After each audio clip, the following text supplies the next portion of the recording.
আচ্ছা, আগামী 30শে আষাঢ় কিন্তু উল্টো রথ, সবার কাছে নিবেদন রইল।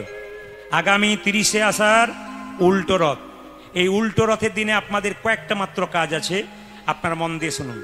যদি গোবিন্দের কৃপা লাভ করতে হয়, জগন্নাথের কৃপা লাভ করতে হয়, আপনার শুনে রাখুন। জগন্নাথের চোখগুলো গোল না পটল চেরা? জোরে বলুন। যে ঘুমাচ্ছে সে বলুন গোল না পটল চেরা? জোরে বলবেন গোল না পটল চেরা? একটু জোরে বলুন। কি গোল? হ্যাঁ, অনেকটা দূরে আছেন বলে বুঝতে পারছি না। গোল তো? আচ্ছা মায়েরা, জগন্নাথের চোখ গোল হলো কেন? কৃষ্ণের চোখ পটল চেরা হলো কেন?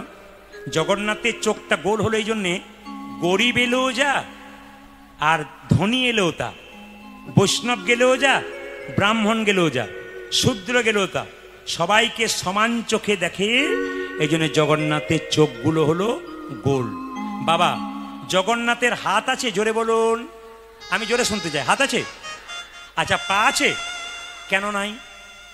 এখন প্রশ্ন হচ্ছে, জগন্নাথের হাত পা নাই এই জন্যে জগন্নাথ বলতে চাইলেন যে আমার হাত নাই ওগো জগতের জীব, এই হাত আমি তোমাদেরকে দিলাম কর্ম করার জন্য। কর্ম করতে গেলে এক জায়গা থেকে অন্য জায়গায় যেতে হবে, তার জন্য পায়ের দরকার। আমি আমার পা না রেখে সেই পা তোমাদেরকে দিলাম। মায়েরা, শুধুমাত্র আপনাদের বলতে চাই, যে যেখানে বসে আছেন, ভগবান যে শরীরের প্রতিটি অঙ্গ দিয়েছে, এগুলো গোবিন্দ সেবায় লাগানোর জন্য দিয়েছে। সবাই তাকাবেন, যে যেখানে আছেন। শাস্ত্রের কথাটা আপনাদের বলে দিয়ে যাই। এই যে আমাদের উল্টো রথ আসছে আগামী আষাঢ় মাসের 30 তারিখে, কি কি করবেন আগে বলে যাই। সকালে সূর্য ওঠার আগে আপনারা ঘুম থেকে উঠবেন, স্নান করবেন। যদি গঙ্গায় স্নান করতে পারেন খুব ভালো। যদি গঙ্গা না থাকে, বাড়িতে গঙ্গা জল থাকে, স্নানের পরে মাথায় একটু নিয়ে নিতে পারেন, আপনাদের তাও ভালো। যদি পুকুর থাকে সামনে, স্নান করতে পারেন। নদী থাকে পবিত্র, আপনি স্নান করতে পারেন। যদি না থাকে তাহলে শুদ্ধ জলে আপনি স্নান করবেন, একটু তুলসী পত্র দিয়ে। সবাই তাকাবেন, যে যেখানে বসেছেন। স্নান করার পর শুভ্র পোশাক পরে একটু পরমান্ন তৈরি করবেন, প্রসাদ একটু তুলসী পত্র দিয়ে জগন্নাথ দেবের চরণে দেবেন। সবাই শোনা কোন সংসারে মঙ্গলের জন্য জগন্নাথের চরণে আপনারা সেই পরমান্নটা উল্টো রথের দিনে দেবেন। সেই পরমান্নটা শুধু নিজের ছেলেকে দেবেন তা নয়, পাড়া প্রতিবেশী ছেলেদেরকে, ভক্তদেরকে সেই পরমান্ন প্রসাদ দেবেন। জগন্নাথ মন্দিরে কেউ যদি যান, তাহলে দেখবেন মায়েরা, জগন্নাথের যে সবজি তৈরি করা হয়, আলু, বিভিন্ন জিনিস দিয়ে প্রসাদ তৈরি করা হয়, এই সবজিগুলো কিন্তু বাজার থেকে একটাও কেনা হয় না। খুব আশ্চর্যের ব্যাপার, বাজার থেকে কেনা হয় না। কেন? জগন্নাথ দেবের 5 বিঘা জমি আছে, ওইখান থেকে যে ফসল তৈরি হয় তাই দিয়ে প্রসাদ তৈরি হয়। শুনলে চমকে যাবেন। উনানের ওপরে একটার পর একটা পাত্র দেয়, 7টা পাত্র দেয়। ওপরের পাত্রটা আগে রান্না হয়, তারপর রান্না হতে হতে সবচাইতে নিচের পাত্র যেটা উনানে আছে ওটা শেষে রান্না হয়। আশ্চর্যের ব্যাপার, জগন্নাথ মন্দিরে যে প্রসাদ তৈরি হয় মায়েরা, ওই প্রসাদটা দেখবেন আপনারা চমকে যাবেন শুনলে। ওই প্রসাদটা কিন্তু ওই প্রচুর ভক্তরা সেবা করে, কিন্তু কমেও না আর বাড়েও না। প্রতিদিন সমান প্রসাদ তৈরি হয়, কেউ অভুক্ত হয়ে যায় না, সবাই প্রসাদ পেয়ে যায় জগন্নাথের। এ হচ্ছে একটা আশ্চর্যতম ব্যাপার। আপনার জগন্নাথে যাবেন, দেখতে পাবেন জগন্নাথের মন্দিরে চূড়াতে যে পতাকাটা উঠছে, ওটা হওয়ার বিপরীত দিকে। জগন্নাথ মন্দিরে কোনোদিন ছায়া হয় না, দেখবেন দাঁড়িয়ে। জগন্নাথ মন্দিরের ভেতরে যে ঢুকবেন, আপনি দেখবেন সমুদ্রে কোনো শব্দ আসে না। কেন? ওখানে শান্তির জায়গা। খুব দারুণ দারুণ তত্ত্ব আছে জগন্নাথ মন্দিরে। তাই উল্টো রথের দিনে আপনারা স্বয়ং জগন্নাথ, বলরাম এবং সুভদ্রাকে স্মরণ করে আপনারা পুজো পাঠ করবেন। সারাদিন ধরে একটু গ্রন্থ ভাগবত গীতা পড়বেন। যদি গীতা না পড়তে পারেন, গীতা মাথায় ঠেকাবেন। কৃষ্ণের অষ্টত্ব শতনাম পড়তে পারেন। যদি তাও না পারেন, সারাদিন হরে কৃষ্ণ মহামন্ত্র জপ করবেন, শুদ্ধাচার করবেন, নিরামিষ খাবেন, বাড়ির সবাইকে নিরামিষ খাওয়াবেন। দেখুন, একটা ছোট্ট কথা আপনাদের বলে যাই। গত 22শে আষাঢ় রথযাত্রা ছিল। জোরে বলুন হ্যাঁ না না? জোরে বলুন। আচ্ছা, খুব ভালো করে শুনবেন। আপনারা দেখবেন পুরীতে 15 থেকে 20 লক্ষ মানুষ রথযাত্রায় গেছে। গোটা ভারতবর্ষের মানুষ 22 তারিখে যখন আনন্দে মাতোয়ারা হয়ে আছে, তখন বাংলাদেশের বগুড়া বলে একটা জায়গায় রথযাত্রায় নিরানন্দের ছায়া পড়েছে। আপনারা পেপারে দেখবেন, আপনারা নিউজে দেখবেন, আপনারা ইউটিউব ফেসবুকের মধ্যে দেখবেন যে বগুড়াতে রথযাত্রায় মেয়েরা ছেলেরা যখন আনন্দে যাচ্ছিল, ও রথের যেটা চূড়া সেটা লোহা দিয়ে তৈরি ছিল। গোটা রথটায় একবারে ইলেকট্রিক তারে কানেকশন হয়ে প্রচুর ভক্ত মারা গেছে, অনেক ভক্ত আহত হয়ে হসপিটালে ভর্তি হয়ে আছে। আপনাদের কাছে নিবেদন রইল, ভগবানের জন্য যা কিছু করবেন শাস্ত্রের নিয়মে করবেন, কেউ কোনোদিন অশাস্ত্রীয় কাজ করবেন না। বারবার বলবো, ভগবানের নির্দেশে কাজ করবেন। দেখুন, আপনারা সবাই লক্ষ্য করবেন, রথের দেখবেন 4টা চাকা। এই 4টা চাকার মানে কি? খুব মন দিয়ে শুনবেন। কি? একটা ধর্ম, একটা অর্থ, একটা কাম, একটা মোক্ষ। মানুষের বেঁচে থাকার 4টি মূল স্তম্ভ হচ্ছে ধর্ম, অর্থ, কাম, মোক্ষ। ওই রথের চাকা থেকে শিখবেন। আপনাদের কাছে নিবেদন রইল মা, রথ কিন্তু কোনোদিন লোহা দিয়ে তৈরি নয়। আমরা নিয়মে করছি না, আমরা অনিয়মে করছি। আপনারা পুরীতে যাবেন, জগন্নাথ, বলভদ্র এবং সুভদ্রার রথ দেখবেন, প্রত্যেকটি রথ কিন্তু একটু লোহার টাচ নেই। সব জায়গাটা গোটাটাই কাঠ দিয়ে তৈরি। শুধু তাই নয়, লোহার চাকা তো দূরের কথা, একটা প্যারেক পর্যন্ত লোহার নেই। একটা কাঠের সঙ্গে একটা কাঠের সংযোগ দেওয়া হয়, গুঁজি দেওয়া হয়, খিল দেওয়া হয়, কিন্তু কোনোদিন কোনো প্যারেকের ব্যবহার করা হয় না। যেটা আমাদের নয় সেটা করতে যাচ্ছি বলেই আমাদের এত অশাস্ত্রীয় কাজ হচ্ছে। ভগবানের নির্দেশে করছি না বলে আমাদের আস্তে আস্তে বিপদের সম্মুখীন হতে হচ্ছে। আচ্ছা মায়েরা সবাই তাকাবেন, যে যেখানে বসে আছেন। আপনার রথযাত্রায় রথ তৈরি করবেন, যেমন এখানে রথ তৈরি করেছে, লোহার হচ্ছে কিন্তু খুব ছোট হচ্ছে। গোটা চাকাটাই লোহার। কেন বলুন তো? আমরা সুবিধা করি, কাঠের চাকা তাড়াতাড়ি নষ্ট হয়ে যাবে, মাটিতে গেঁথে যাবে, ওঠাতে পারবো না। এই জন্য আমরা কি করি না, লোহার চাকা করে দিই, লোহার রথ তৈরি করে দিই, দীর্ঘদিন ধরে থাকবে বলে। কিন্তু নিয়ম তো তা নয়। একটা রথ তৈরি করার পর সেই গুন্ডিচা মন্দির দেখুন, জগন্নাথ মন্দির থেকে জগন্নাথ, বলরাম, সুভদ্রা 3 জন মিলে যাচ্ছে গুন্ডিচা মাসির বাড়ি, 3 মাইল দূর ওখান থেকে, এবং ওটা হচ্ছে সোজা রথ। আর যখন ফিরে আসছে 7 দিন পরে, ওটার নাম হচ্ছে উল্টো রথ। খুব মাথায় রাখবেন, এই সমস্ত ঘটনাগুলো মাথায় রাখবেন, আপনাদের জীবনে আনন্দ হবে এবং শিক্ষা লাভ হবে। তো দেখবেন মায়েরা, সবার কাছে নিবেদন রইল, রথযাত্রায় বগুড়াতে যেটা দেখা গেল, গোটাটাই কিন্তু লোহা দিয়ে তৈরি ছিল। ওপরের যে গম্বুজটা ছিল, যেখানে পতাকাটা রয়েছে, ধ্বজাটা, সেখান পর্যন্ত লোহা ছিল। ইলেকট্রিক কানেকশনে টাচ হওয়ার সঙ্গে সঙ্গে অনেক মানুষের মৃত্যু হয়ে গেছে। দেখুন, আগুনে হাত দিলে হাত পুড়বেই, সে আপনি জেনে দিন আর না জেনেই দিন। আমি না জেনে দিয়েছি বলে আগুনে হাত পুড়বে না তা নয়। আপনি যা করবেন জেনে করুন আর না জেনে করুন, যদি আপনি ভুল করেন তাহলে কিন্তু আপনাকে ঠকতে হবে। এই জন্য আপনাদের কাছে বারবার নিবেদন রইল, নিষ্ঠার সঙ্গে কাজ করতে গিয়ে সেই কাজ যদি নিষ্ঠুরতা হয়, তবে সে কাজ করে কোনো লাভ নেই। আপনারা দেখবেন মায়েরা, রথযাত্রায় যে রথটা জগন্নাথ মন্দির থেকে গুন্ডিচা মন্দিরে গেল, 7 দিন পরে ফেরত এলো, আপনারা কি ভাবছেন রথটা তিরপল দিয়ে ঢাকা দিয়ে রেখে দেওয়া হয়? না, ওই রথ থেকে জগন্নাথ যখন নেমে মন্দিরে চলে গেলেন, তখন ওই রথের কাঠগুলো কি করে সবাই তখন একবারে ভেঙে দিয়ে উনানে জ্বালিয়ে আবার জগন্নাথের প্রসাদ তৈরি হয়। এই দিকে তাকাবেন, রথের যেমন 206টা কাঠ থাকে, আমাদের দেহরথে 206টা হাড় আছে। শুধু তাই নয়, সবাই তাকান, রথ থেকে জগন্নাথ নেমে গেলে যেমন সেই রথের কাঠগুলো পুড়িয়ে ছাড়খাড় করা, ছাই করে দেওয়া হয়, ঠিক সেরকম আমাদের দেহরথ থেকে জগন্নাথ নেমে গেলে আমাদের দেহটাকে পুড়িয়ে ছাড়খাড় করা যায়। আমরা যা করছি বেশিরভাগ ক্ষেত্রে অনিয়মে করছি বলে আমাদের এত শাস্তি। সবাই তাকাবেন, আমি প্রায়বার ওই তারকেশ্বরের পথ দিয়ে গান করতে যাই, তো ওখানে আপনারা সবাই দেখবেন তারকেশ্বর শিব মন্দিরে অনেক ছেলে মেয়েরা বাঁক কাঁধে নিয়ে, এই যে তাকাবেন, বাঁক কাঁধে নিয়ে কি করে জল ঢালতে যায়, শেওড়াফুলি থেকে 40 কিলোমিটার দূরে। তো অনেকেই নিষ্ঠার সঙ্গে যায়, ভক্তির সঙ্গে যায়।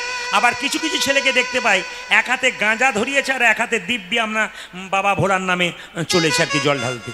তা আপনাদের কাছে নিবেদন রইল, ওটা হচ্ছে অনিয়মে হচ্ছে। ও যদি কোনো বিপদে পড়ে, লোকে কি বলবে, এই দেখ বিপদে পড়ে গেল দেখলি, কিন্তু ও যে অনিয়মে করেছে এটা আমরা দেখলাম না। এই জন্য নিয়মের মধ্যে সব কাজ করতে হবে। এমন এমন বাড়িতে দেখবেন মায়েরা মহোৎসব হয়, তো মহোৎসবে প্রসাদগুলো বালতিতে করে ভক্তদেরকে দিতে যাচ্ছে, ভক্তরা প্রসাদ পাচ্ছে, হঠাৎ দেখছি 1 বালতি পটলের রসা বাঁশ বাগানে ঝাড় দিয়ে নিয়ে চলে যাচ্ছে। জিজ্ঞেস করলাম, তাহলে কি ওখানে কোনো প্রসাদ টসাদ দেওয়া চলছে নাকি ওখানে? বলছে, আমি ভাবলাম তাহলে কোনো বাড়িতে নিয়ে যাচ্ছে প্রসাদ দেবে বলে। বলছে না না, সারাদিন খাটালাই মানে খেটেছে তো ছেলেরা, তা একটু মজা করতে গেল। মজা মানে বুঝতে পারছেন তো, ওই পটলের রসা প্রসাদ দিয়ে মদের চাট তৈরি করে দিল। বলুন মায়েরা, গোটা মহোৎসবটা করলো। এক বালতি দুধে যেমন একটু গোমূত্র ফেললে গোটা দুধটা নষ্ট হয়ে যায়, সেরকম ধর্মীয় কাজে সব কিছু ভালো করতে করতে একটু অনিয়ম করলে গোটা উৎসবটাই আমাদের নষ্ট হয়ে যায়। তাই আপনাদের কাছে নিবেদন রইল, আগামীতে আপনারা যা কিছু করবেন নিয়ম মেনে করবেন, শাস্ত্রীয় যুক্তিতে করবেন এবং ভগবানের নির্দেশ অনুযায়ী করবেন, আপনাদের জীবনে সুন্দর কাজ হবে। আমাদের ভুলের জন্যে আর একটা দুর্ঘটনা ঘটেছে, সবাই শুনে নিন। যারা মোবাইলে রেকর্ডিং করছেন তারাও শুনবেন, সবাই শুনে নিন মায়েরা বাবারা যারা বসে আছেন। আর একটা ভুলের জন্য আমাদের একটা বিরাট বড় অপরাধ হয়ে গেল, শুনে নিন আপনারা। ইউটিউবের মাধ্যমে, ফেসবুকের মাধ্যমে, পেপারে দেখতে পাবেন। জগন্নাথ বলভদ্র মানে বলরাম এবং সুভদ্রাকে ওই জগন্নাথ মন্দির থেকে এনে গুন্ডিচা মানে মাসির বাড়িতে রাখা হয়। তো বলরামকে প্রথমে ঢোকানো হয়, সবাই দেখান। এত ভিড়ের মধ্যে বলরামকে ঢোকাতে গিয়ে বলরাম কিন্তু পড়ে গেছে, সবাই তাকান। বলরাম হাত থেকে পড়ে গেছে, আর এতে 5 জন সেবাইত কিন্তু আহত হয়েছে, তারা হাসপাতালে ভর্তি হয়েছে। এও এমন একটা ব্যাপার, সেখানে নিশ্চয়ই কোনো ভুল ছিল, এমনি এমনি হয় নাই, নিশ্চয়ই ভুল ছিল। ভগবানের কোনো ভুল থাকে না, ভুল তো আমাদের থাকে। তাহলে প্রশ্ন করবেন, বলরাম এরকম ভাবে পড়ে গেল কেন, আর 5 জন সেবাইত আঘাত পেল কেন? এগুলো সব ভগবানের লীলা। আমরা যদি কোনো অপরাধ করি, মাঝে মাঝে ভগবান আমাদের শাস্তি দিয়ে শিখিয়ে দেয় যেগুলো তোমরা অপরাধ করতে চলেছ। এক্ষেত্রে বলরাম বলভদ্র মনে হয় আমাদের কিছু শিক্ষা দিলেন সমাজকে, যে তোমরা নিশ্চয়ই কোনো ভুল করতে যাচ্ছ, তাড়াহুড়ো করতে যাচ্ছ, কিছু একটা ভুল তোমাদের হয়েছে, যার জন্যে এই ঘটনা ঘটেছে। আপনারা সবাই ভগবানের কাছে প্রার্থনা করবেন এবং প্রভুর কাছে প্রার্থনা করবেন, যে ঘটনাটা গুন্ডিচা মন্দিরে ঘটে গেল, আগামী গত এতদিন ধরে হচ্ছে, কোনোদিন এই ঘটনা ঘটেনি, আজকে হয়েছে কেন?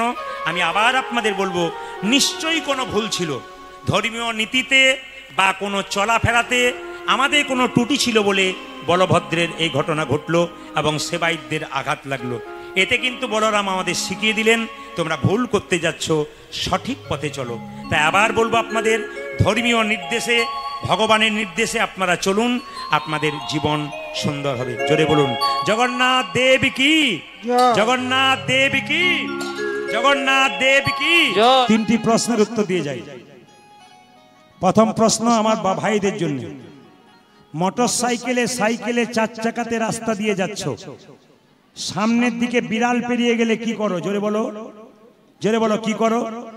মায়েরা কি করেন যখন এইদিকে এইদিকে এইদিকে এইদিকে এইদিকে, যে টুনটুনির মা, এইদিকে কি বললাম তাকাবেন, বলছে সামনের দিকে বিড়াল চলে গেলে আপনারা কি করেন? গাড়ি থেকে নামেন, রাস্তা কাটেন, কিংবা একটু দাঁড়ান, অন্য গাড়ি পেরিয়ে যায়, তাই তো? কিন্তু জেনে নিন, যে যেখানে বসে আছেন, অনেকে কুসংস্কার বলে সরিয়ে দেয়। আচ্ছা, ছাগল পেরিয়ে গেল তখন দাঁড়ালো না, কুকুর পেরিয়ে গেল তখন দাঁড়ালো না, শৃগাল পেরিয়ে গেল তখন দাঁড়ালো না, কেন বিড়াল পেরোলে দাঁড়াই? বিড়াল কিন্তু আপনাদের অশুভ সংকেত জানিয়ে দেয়, সামনে বিপদ আছে তা জানিয়ে দেয়। আপনারা যারা গাড়ির ভেতরে চেপে থাকবেন, যারা 4 চাকা 2 চাকাতে থাকবেন, আজকে শুনে নিন, শাস্ত্রে লিখিত, যদি এই কাজটা করতে পারেন, যদি আপনার সামনে দিয়ে বিড়াল পেরিয়ে যায়, কি বলবেন? জয় নরসিংহদেব, জয় নরসিংহদেব, জয় নরসিংহদেব। জোরে বলুন, কি বলবেন? জয়, আরেকবার জয় নরসিংহদেব, 3 বার। আর একটা বলে রাখি, রাত্রিবেলায় অনেকে স্বপ্ন দেখে, খুব খারাপ খারাপ স্বপ্ন, বাচ্চা কিংবা মা কিংবা বাবা দেখবেন খারাপ খারাপ স্বপ্ন দেখে, চমকে চমকে উঠে, এত কিছু করছেন, ভালো হচ্ছে না। শাস্ত্রে প্রমাণ দিয়েছে, যদি আপনি ঘুমাবার সময় চমকে চমকে উঠছে, ভয় খাচ্ছেন, শাস্ত্র বলছে একটা কাজ করো। বলে কি? কি? রাত্রিবেলায় শোবার সময় হাত পা ধুয়ে নেবে, মুখটা ধুয়ে নেবে, কানগুলো ধুয়ে নেবে, রাত্রিবেলা যখন শোবে এই মন্ত্রটা 3 বার বলবে, জয় নরসিংহদেব, জয় নরসিংহদেব, জয় নরসিংহদেব। 1 মাস বলুন, দেখবেন আপনি 1 মাস পর থেকে আর স্বপ্ন দেখবেন না। প্রমাণ দেখে নেবেন আপনারা, একবারে প্রমাণ। 1 মাস যে বাচ্চা ঘুমাচ্ছে তার মা তাকে বলবে, বলে দাও বাবা জয় নরসিংহদেব, জয় নরসিংহদেব, জয় নর। রাত্রিবেলায় কিন্তু বলতে হয়, কাজ আছে। আচ্ছা, আর একটা প্রশ্ন ছিল, এটা আজ আর বলবো না, অন্যদিন বলে যাবো, প্রশ্নটা বলে যাই। মেয়েদের পেটের ভেতর খালি গুলগুল করে কথা কিন্তু বেরিয়ে যায় কেন, থাকে না কেন? আজ আর বলবো না। বাবারা বলবো নাকি?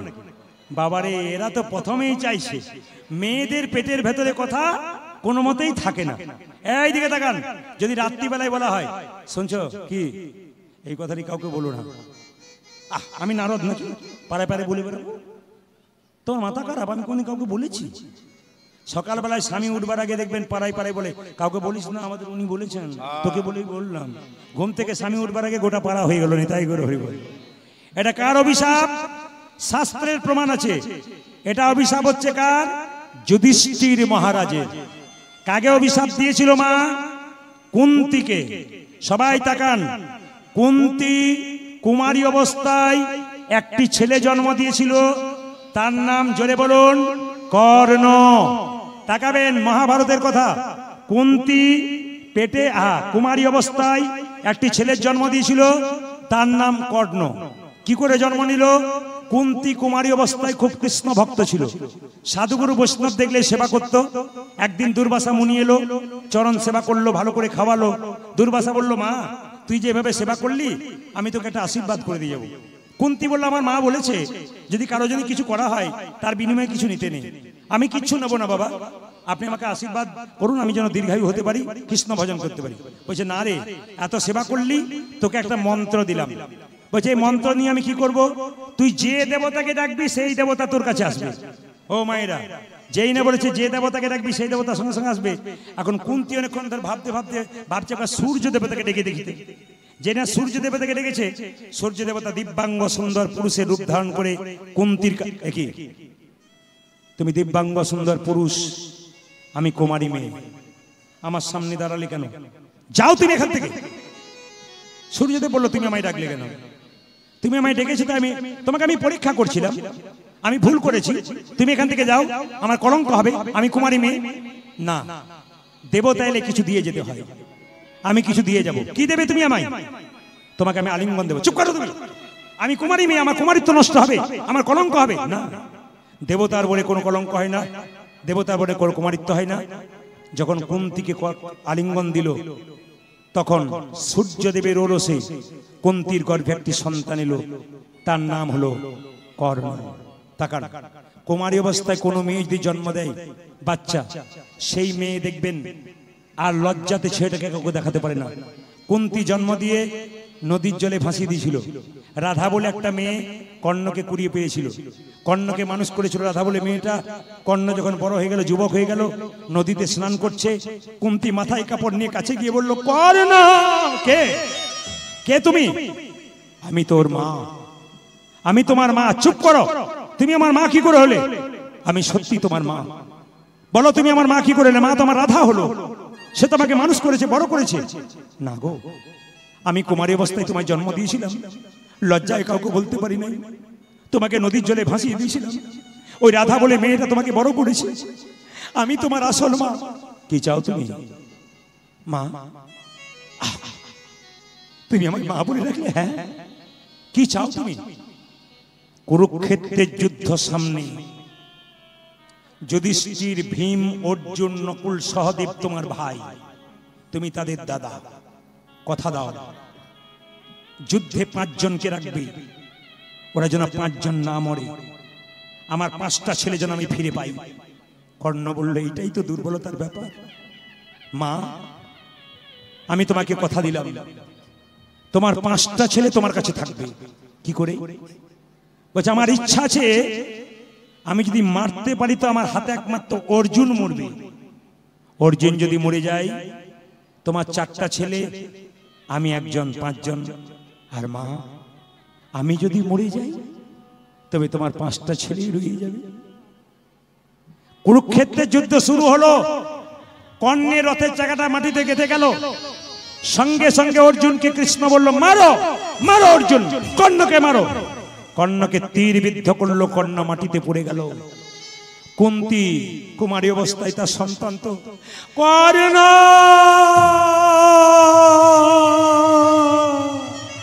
কর্ণ আছাড় খেয়ে পড়ল কুন্তি। কর্ণকে জড়িয়ে ধরে বার বার বার বার কাঁদছে। কর্ণ মারা গেছে। যুধিষ্ঠির মহারাজ বলল, মা এ তুমি কি করলে? ও আমার শত্রু, আমার বিপক্ষে যুদ্ধ করেছে, তুমি তাকে জড়িয়ে ধরে কাঁদছো। ও তোমার কে? বাবা, ও আমার বড় সন্তান, তোর একমাত্র বড় ভাই কর্ণ। চুপ করো তুমি। ও আমার বড় ভাই কি করে হলো? বলতে পারি নাই, লজ্জায় কুমারী অবস্থায় জন্ম দিয়েছিলাম বাপ। ও তোদের বড় ভাই। যুধিষ্ঠির মহারাজ কেঁদে কেঁদে বলল, মা তুমি আগে আমায় কেন বলনি? তোরে তো যুদ্ধ হতো না। আর যুদ্ধ যদি হতো তাহলে আমি ভাই ভাইকে কি করে মারলাম নিজের হাতে? এত বড় পাপ কাজ আমি করতাম না। আগে তুমি, ওগো মা, তুমি এত বড় গোপন কথা চেপে রেখেছিলে, কাউকে বলনি। তোমার হয়ে পৃথিবীর প্রত্যেকটা মাকে অভিশাপ দিলাম, আজ থেকে মেয়েদের পেটের কথা পেটের ভেতরে থাকবে না, থাকবে না, থাকবে না। সত্যি কথা বলবেন, ছেলে হলে আনন্দ হয় না মেয়ে হলে আনন্দ হয়? জোরে বলুন। মেয়ে হলে, ছেলে হলে, কিন্তু মেয়ে হলে আনন্দ। মায়েরা নিজে যে জাতকে আপনারা অপমান করেন, মেয়ে হলে কোনো কোনো মা বলে বেকার হয়ে গেল। কিন্তু জেনে নিন মায়েরা, ছেলে জন্ম নিলে কি আপনার লাভ হবে না মেয়ে হলে লাভ হবে? শুনে নিন, এখানে ছেলে জন্ম দিলে যদি কেউ ছেলে জন্ম দেয় তবে তার বাবা পুত নামক নরক থেকে উদ্ধার হয়। যারা ছেলে জন্ম দিয়েছেন তারা পুত নামক নরক থেকে উদ্ধার হয়েছেন। আমাদের দলে যারা আমরা আছি বেশিরভাগ মেয়ে জন্ম দিয়েছি, ওই জন্য আমাদের পুত নামক নরক থেকে উদ্ধার হবার উপায় নেই। কিন্তু জেনে নিন আপনারা যে এখানে বসে আছেন মায়েরা, তুলসীদাস বলছে এক দ্বার সে বাহার হতা হ্যায় পুত, আর एक दार से बाहर होता है मूत। एक दार से बाहर होता है पूत और मूत। जो हरि भजे कहे पूत, जो ना भजे कहे मूत। तार माने कि तुलसीदासेर कथाटा शुनते खराब किन्तु भालो कथा। একই রাস্তা দিয়ে পুত্র আসে, একই পাস্তা দিয়ে মূত্র আসে। যে ছেলে হরি ভজন করে বেটা ছেলে হয়ে সে পুত্রের সমান, আর যে হরি ভজন না করে ছেলে জন্ম নিয়ে সে মূত্রের সমান। তাহলে ছেলে জন্ম দিলে যদি কৃষ্ণ ভক্ত হয় তবেই কিন্তু আপনার পুত্র হলো, হরি ভক্ত হলো। আর যদি পুত্র হরি ভক্ত না হয় তবে মূত্রের সমান। কে বলছে? তুলসীদাস বলছেন। মায়েরা সবাই শুনে নিন, একটা ছেলে যদি একটা বংশের প্রদীপ হয়, একটা মেয়ে দুটো বংশের প্রদীপ। কেন? বাবার বংশকে সম্মান দেয় আর স্বামীর বংশকে সম্মান দেয়। তবে সেটা আগেকার যুগে দিত, এখন আর আপনাদের এখানে দেয়। আমাদের ওখানে যদি কোনো মেয়ে শুনতে পায় যে শ্বশুর বাড়ির 4 জন লোক চলে আসছে, তখন ওর শীতকালের দিনে কম্বল ঢাকা নেই। বলে কি হলো? খুব ঘাড়ে ব্যথা, আমি আর উঠতে পারছি না। কেন? শ্বশুর বাড়ির লোক এসেছে। আর নিজের ভাই যদি চলে আসে, কম্বল ফেলে দৌড়ে গিয়ে 5 তরকারি গরম ভাত ভাইয়ের হাতে বারবার দেয়, হাত খা খা খা খা। মানে এইরকম যদি স্বার্থপর মেয়ের জন্ম হয়, এ মেয়ে নয়, এ স্বার্থপর মেয়ে। এদেরকে কেউ সম্মান দেবার দরকার হবে না। যদি আপনি স্বামীর বংশের কাউকে সম্মান দিতে না পারেন, নিজের বংশের সবাইকে সম্মান দেবেন, আপনি নারী নন। আপনার যে ছেলে মেয়ে জন্ম নেবে সে বংশ অন্যান্য বংশকে নষ্ট করে দেবে। আপনি ভালো মা হয়ে যান, ভালো বাবা হয়ে যান। বারবার বলে দিই, ভালো মা হতে গেলে, ভালো বাবা হতে গেলে কিছু কাজ করতে হয়। যেমন দেখবেন চাণক্য পণ্ডিত বলেছে, একটা বাচ্চাকে মানুষ করতে গেলে 5 বছর পর্যন্ত ছেলে কোনো দোষ ধরবে না। ছেলে খেলবে, পড়বে, ভাঙবে, কিচ্ছু বলবে না। কিন্তু 5 থেকে 15 পর্যন্ত ছেলে মেয়েকে শাসনের চোখে রাখবে। নইলে ছেলে মেয়ে, খুব দামি কথা, হীরার মতো কথা, কিন্তু যদি নিতে পারেন আপনার লাভ আছে। 5 থেকে 15 বছর পর্যন্ত আপনার ছেলে মেয়েকে একবারে শাসনের চোখে রাখবেন, লাল চোখ দিয়ে। কোনো মোবাইল থাকবে না, কিচ্ছু থাকবে না। আপনি নষ্ট করে দেবেন আপনার ছেলেকে যদি মোবাইল দেন। কারণ এখনকার ছেলে মেয়েরা দেখবেন, অনেক মেয়েরা বলে, বাবা আমার ছেলে না কার্টুন ছাড়া ভাতই খায় না। এই যারা কার্টুন দেখিয়ে ভাত খান, তারা বাচ্চাগুলোকে একবারে 100% গ্যারান্টি দিলাম, বাচ্চাগুলোকে আপনি নষ্ট করছেন। কেন? বাবা মা বসে বসে মোবাইল দেখবে, বাচ্চা কেন তার সামনে দেখবে না? আপনি তো শিখিয়ে দিচ্ছেন। আবার দেখবেন মেয়েরা যদি মোবাইল ধরতে শুরু করে কম বয়স থেকে, ও 2000 টাকা আপনার মেয়ের বিয়ে হয়ে যাবে। কেন? ও রং নাম্বারে লেগে যাবে, দেখবেন একদিন ঘরে নাই, কোথায় পালিয়ে গেছে। এরকম হচ্ছে আর কি। আপনাদের কাছে নিবেদন রইল, মোবাইল হচ্ছে একটা ফমো রোগ। FOMO ইংরেজিতে ফমো বলছে। একটা প্রমাণ দেখুন, আপনার মোবাইল 5 মিনিট আপনার হাতে না থাকলে কোথায় গেল, এই মোবাইলটা কোথায় গেল? ছেলে হারিয়ে গেল, মায়ের মনে নাই, কিন্তু মোবাইল হারিয়ে গেছে মনে গেছে। কেন? মোবাইল 2 মিনিট চোখের আড়াল হয়ে গেলে কি হয়, কোথায় হারিয়ে দিলাম রে, কোথায় হারিয়ে দিলাম রে, মানে ফমো রোগ। একে বিজ্ঞানীরা বলছে কি, এটার নাম ফমো রোগ। আপনাদের কাছে নিবেদন রইল, যে যেখানে বসে আছেন মায়েরা, সবাই মন দিয়ে শুনবেন। বাচ্চা ছেলের মন কচি বাঁশের মতো, যেদিকে বাঁকাবেন সেদিকে বাঁকবে, বাঁশ মোটা হলে বাঁকবে না। আপনি আপনার ছেলে মেয়েকে কৃষ্ণ ভক্ত করতে পারেন, মায়েদের দায়িত্ব বেশি। কেন? বাঘিনী তার বাচ্চাদেরকে সাঁতার শেখায়, আগে বাঘিনী জলে নেমে যায়, তারপর বাচ্চাগুলো নামে। বাচ্চাগুলো জানে মা জলে নেমে গেছে, আমাদের কোনো ভয় নাই, মা নেমেছে মানে কোনো ভয় নাই। আপনি ধর্মের পথে নামবেন, আপনার ছেলে মেয়ে নামবে। আপনি ধর্ম করবেন না, আপনার ছেলে মেয়ে নামবে না। শেষ বয়সে আপনি দুঃখ করবেন, আপনার ছেলে আপনাকে চুলের মুঠি ধরে ঘর থেকে বের করবে, ঘাট ধরবে, মারবে, ধরবে। যতই শিক্ষিত করান কোনো দাম নেই। কেন? যতক্ষণ না বিবেক বৈরাগ্য না জন্মাবে। একমাত্র বিবেক বৈরাগ্য জন্মাতে পারে মা যদি কৃষ্ণ ভক্ত হয়, আর ছেলেকে যদি কৃষ্ণ ভক্ত তৈরি করতে পারে।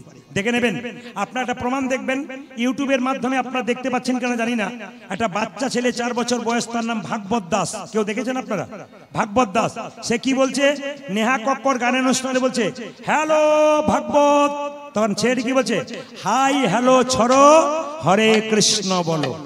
গোটা ভারতবর্ষ নয়, পৃথিবীর মানুষকে কাঁপিয়ে দিচ্ছে একটা কথাতে, হাই হ্যালো ছড়ো, হরে কৃষ্ণ বলো। কাল থেকে মোবাইলে যাকে কল করবেন হরে কৃষ্ণ বলবেন, রাধে রাধে বলবেন। একবার 100% হ্যালো বলার দরকার নেই, রাধে রাধে। সে যদি বলে কবে থেকে, বলে আজ থেকে শুরু করলাম, তুইও শুরু কর। সবাইকে রাধে রাধে হরে কৃষ্ণ বলুন, দেখবেন আপনার কাজ হয়ে যাবে, অনেক কাজ হয়ে যাবে। হ্যালো এটা বলবেন না, হরে কৃষ্ণ বলে, ভাগবত তোমার কোথায় বাড়ি? ছোট্ট ছেলেটা বলেছিল, তুমি কি জানো না কৃষ্ণ কড়ি আঙ্গুলে গিরি গোবর্ধন পাহাড় ধরেছিল, ওই গোবর্ধন আমার বাড়ি। হ্যাঁ গো ভাগবত, তোমার হাতে যে গীতাটা রয়েছে ওটা তুমি কেন রেখেছো? ভাগবত ওই 4 বছরের বাচ্চারা কি বলেছিল শুনুন। বলছে যে একটা জিনিস বাজার থেকে কিনতে গেলে ম্যানুয়াল কার্ড নিতে হয় না, ম্যানুয়াল নিতে হয় না, মানে কিভাবে আপনি ওই জিনিসটা, মোবাইল কিনেছেন, একটা ম্যানুয়াল দেওয়া হয়। বলছে আমাদের জীবনটাকে পরিচালনা করার জন্য শ্রীমদ্ ভাগবত গীতা হলো ম্যানুয়াল বুক। একটা বাচ্চা ছেলে হিন্দু ধর্মের এমন ভাবে মানুষকে কাঁপিয়ে দিয়েছে, আপনাদেরকে মাথায় নিতে হবে। সেই মা বাবাকে দেখেছেন তাকিয়ে, ভালো করে দেখবেন, ওর মা বাবাকে সামনেই দাঁড়িয়ে আছে, তিলক মালা নিয়ে কৃষ্ণ ভক্ত। এমনি এমনি হয় নাই। ওর মাকে জিজ্ঞেস করা হলো কৃষ্ণ ভক্ত সন্তান জন্ম দিলেন কি করে? ওর মা বলেছিল, বৃন্দাবনে আমার গুরুদেব আছেন, আমার পেটে বাচ্চা ছিল, গুরুজি আমাকে যেরকম চলতে ফিরতে বলেছিল আমি সেরকম চলেছি বলে ভাগবতের মতো সন্তান লাভ করতে পেরেছি।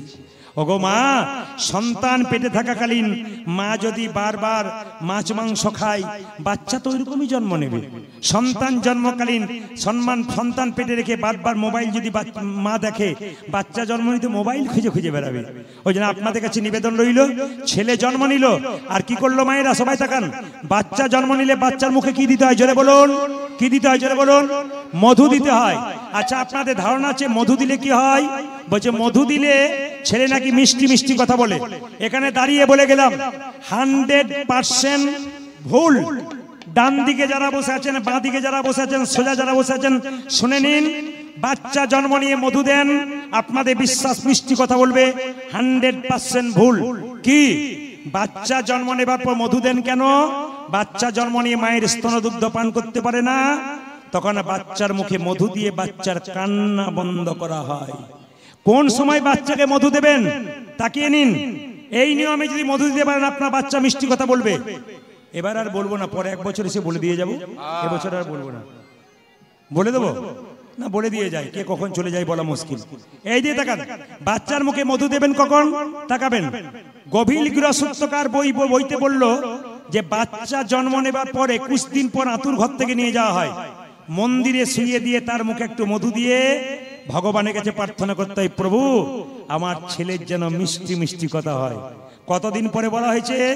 21 দিন পর আতুর ঘর থেকে নিয়ে গিয়ে স্নান করিয়ে পরিচ্ছন্নভাবে মন্দিরে রেখে তার মুখে মধু দিয়ে প্রার্থনা করতে হয়। কেউ করেছেন? করেন নাই। পরাশর গৃহসূত্রকার বইটাতে কি বলল? পরিষ্কার করে বলল, বাচ্চা অন্নপ্রাশনের দিনে পরমান্ন দেবার আগে একটু মধু দিয়ে ভগবানকে প্রার্থনা করুন, প্রভু আমার ছেলে যেন মিষ্টি মিষ্টি কথা বলে। আপনারা সব করেছেন, এই দুটো করেন নাই। যদি শাস্ত্রের কথা ঠিক হয়, আপনারা এই দুটো করে দেখুন, আপনার কাজ হবে। এই জায়গাটা হচ্ছে শান্তির জায়গা। এখানে এসে যিনি গল্প করবেন, চঞ্চলতা করবেন, তার জীবনে কোনোদিন শান্তি থাকবে না। বাড়িতে এত কাজ করছেন, সমস্ত কিছু করছেন, কিন্তু শান্তি পাচ্ছেন না। শান্তি কোথায় আছে? লক্ষ্মী নারায়ণকে জিজ্ঞেস করলো, স্বামী লোকে এত পরিশ্রম করছে, টাকা রোজগার করছে, বাড়ি করছে, গাড়ি পড়ছে, শান্তি পাচ্ছে না কেন? এইদিকে শান্তি পাচ্ছে না কেন? নারায়ণ বলল, লক্ষ্মী শান্তিটা আমার চরণতলা আমি দেবে রেখেছি। যেটা খোঁজার জন্য মানুষ ছুটে বেড়াচ্ছে, এত পরিশ্রম করছে, টাকা রোজগার করছে, গাড়ি বাড়ি করছে, সেটা আমার চরণতলে লোকানো আছে। তো বলছে মানুষ শান্তি পাবে তখন আমার চরণ যুগল ধরবে। মানে ভগবানের চরণের তলে শান্তি আছে। তাই আপনারা স্লেট গুলোকে লুকিয়ে রাখুন। স্লেট স্লেট স্লেট মানে বুঝতে পেরেছেন? আপনাদের ছোট ছোট স্লেট গুলোকে লুকিয়ে রাখুন। ওইগুলো আপনাদের ধ্বংস করবে, ভালো করবে আবার মন্দ করবে। হরে কৃষ্ণ। একবার জোরে বলুন, রাধা রানী কি।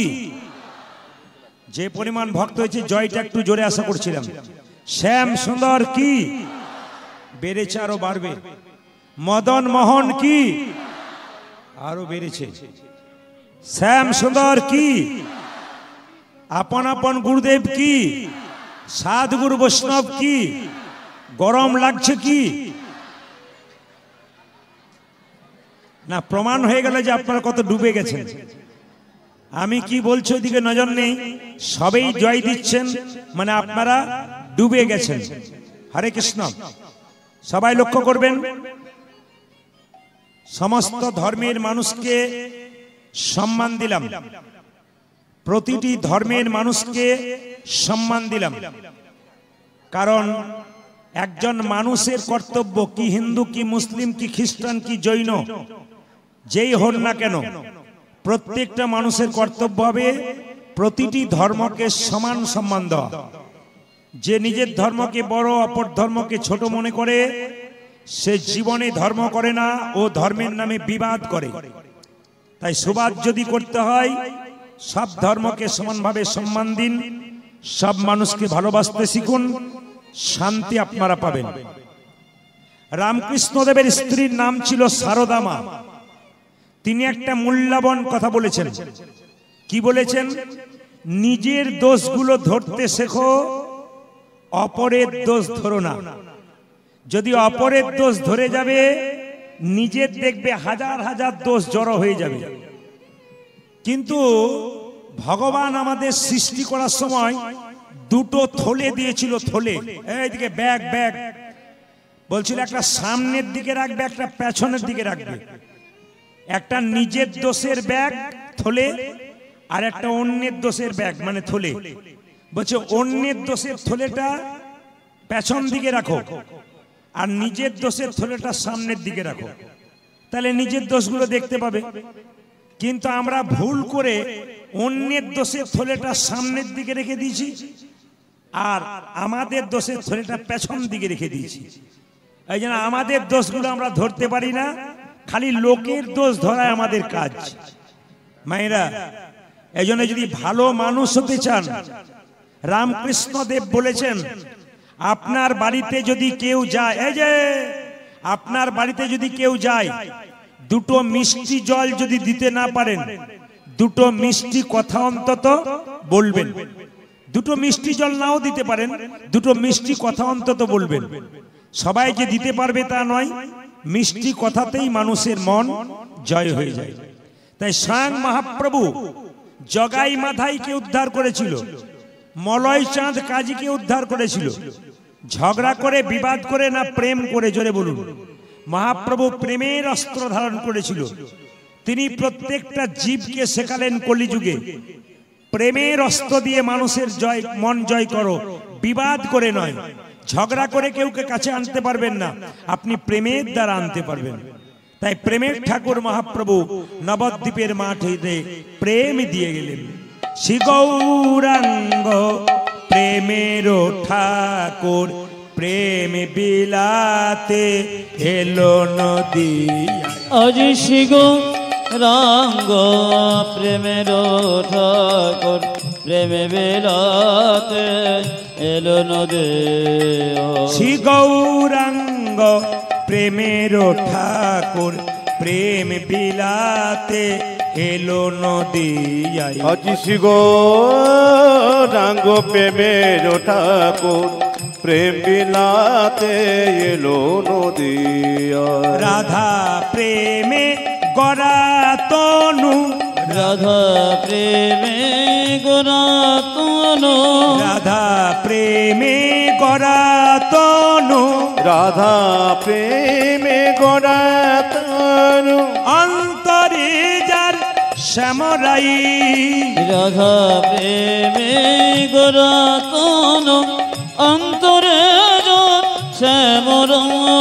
শ্রী গৌরাঙ্গ প্রেমের ঠাকুর প্রেম বিলাতে এলো নদিয়ায়। শ্রী গৌরাঙ্গ প্রেমের ঠাকুর প্রেম বিলাতে এলো নদিয়ায়। শ্রী গৌরাঙ্গ প্রেমের ঠাকুর প্রেম বিলাতে এলো নদিয়ায়। শ্রী গৌরাঙ্গ প্রেমের ঠাকুর প্রেম বিলাতে এলো নদী।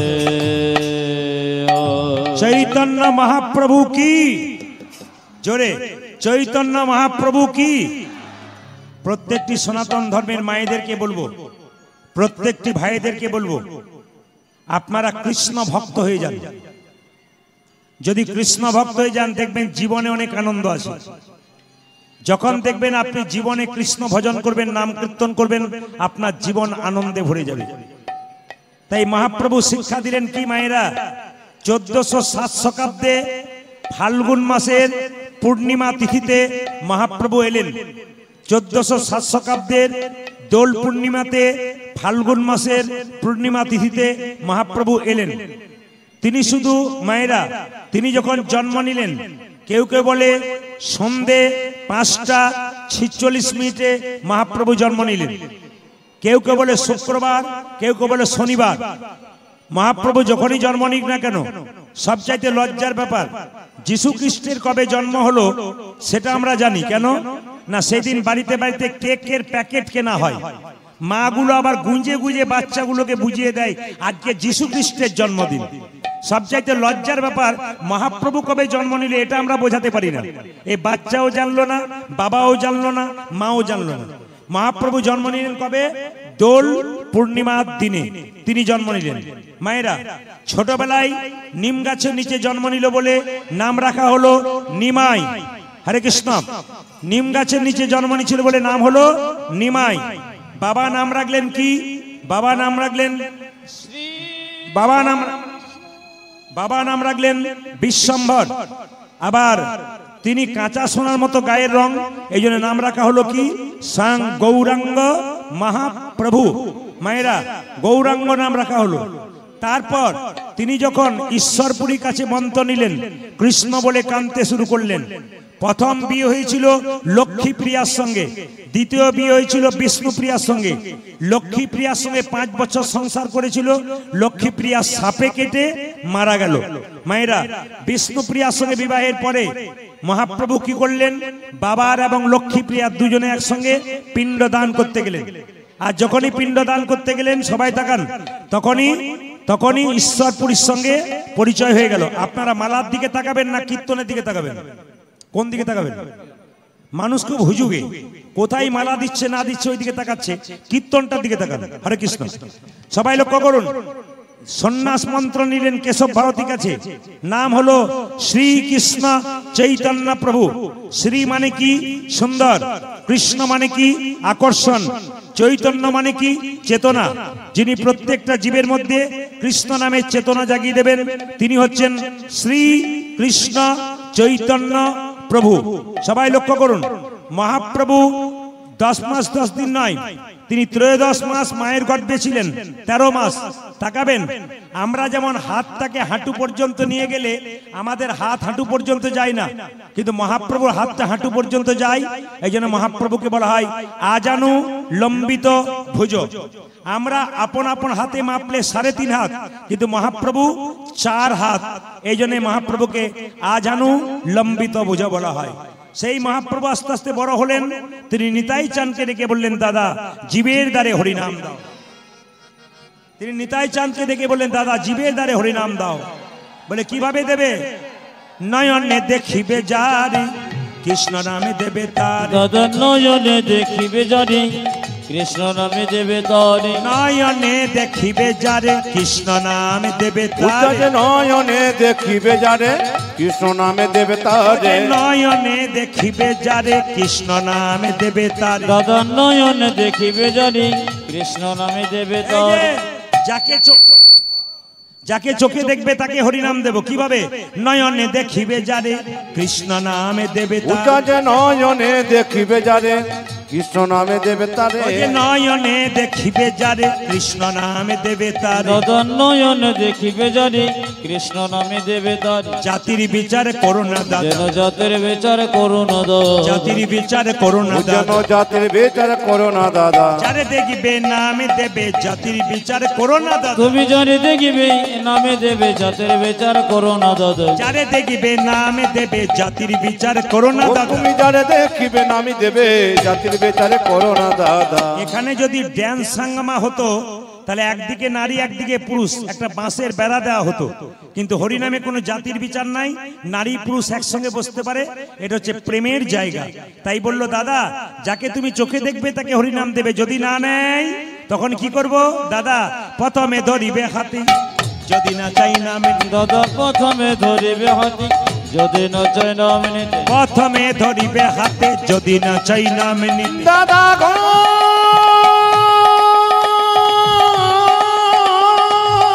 নিতাই গৌর হরি হরি বল।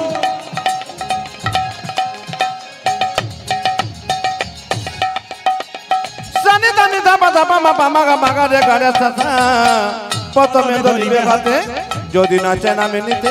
প্রথমে ধরিবে হাতে যদি না চাই নামে নিতে। দাদা প্রথমে ধরিবে হাতে যদি না চাই নামে নিতে। দাদা হাতে ধরে বলবে হরি, হাতে ধরে বলবে হরি। হাতে ধরে বলবে হরি, তুমি হাতে ধরে বলবে হরি। বলবে হরি বলবে হরি, হাতে ধরে বলবে হরি। দাদা বলবে হরি বলবে হরি হাতে ধরে বলবে হরি। বলবে হরি বলবে হরি, হাতে ধরে বলবে হরি। তুমি বলবে হরি বলবে হরি হাতে ধরে বলবে হরি।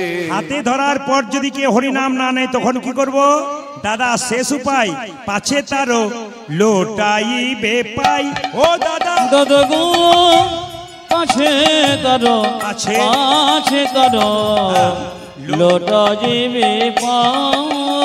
ও যে পাছে তারো লোটাইবে পাই। ওই দাদা পাছে তারো আছে তারো লোটা জিবে পায়। বলি পায়ে ধরে বলবে হরি। দাদা পায়ে ধরে বলবে হরি। পায়ে ধরে বলবে হরি। ও তুমি পায়ে ধরে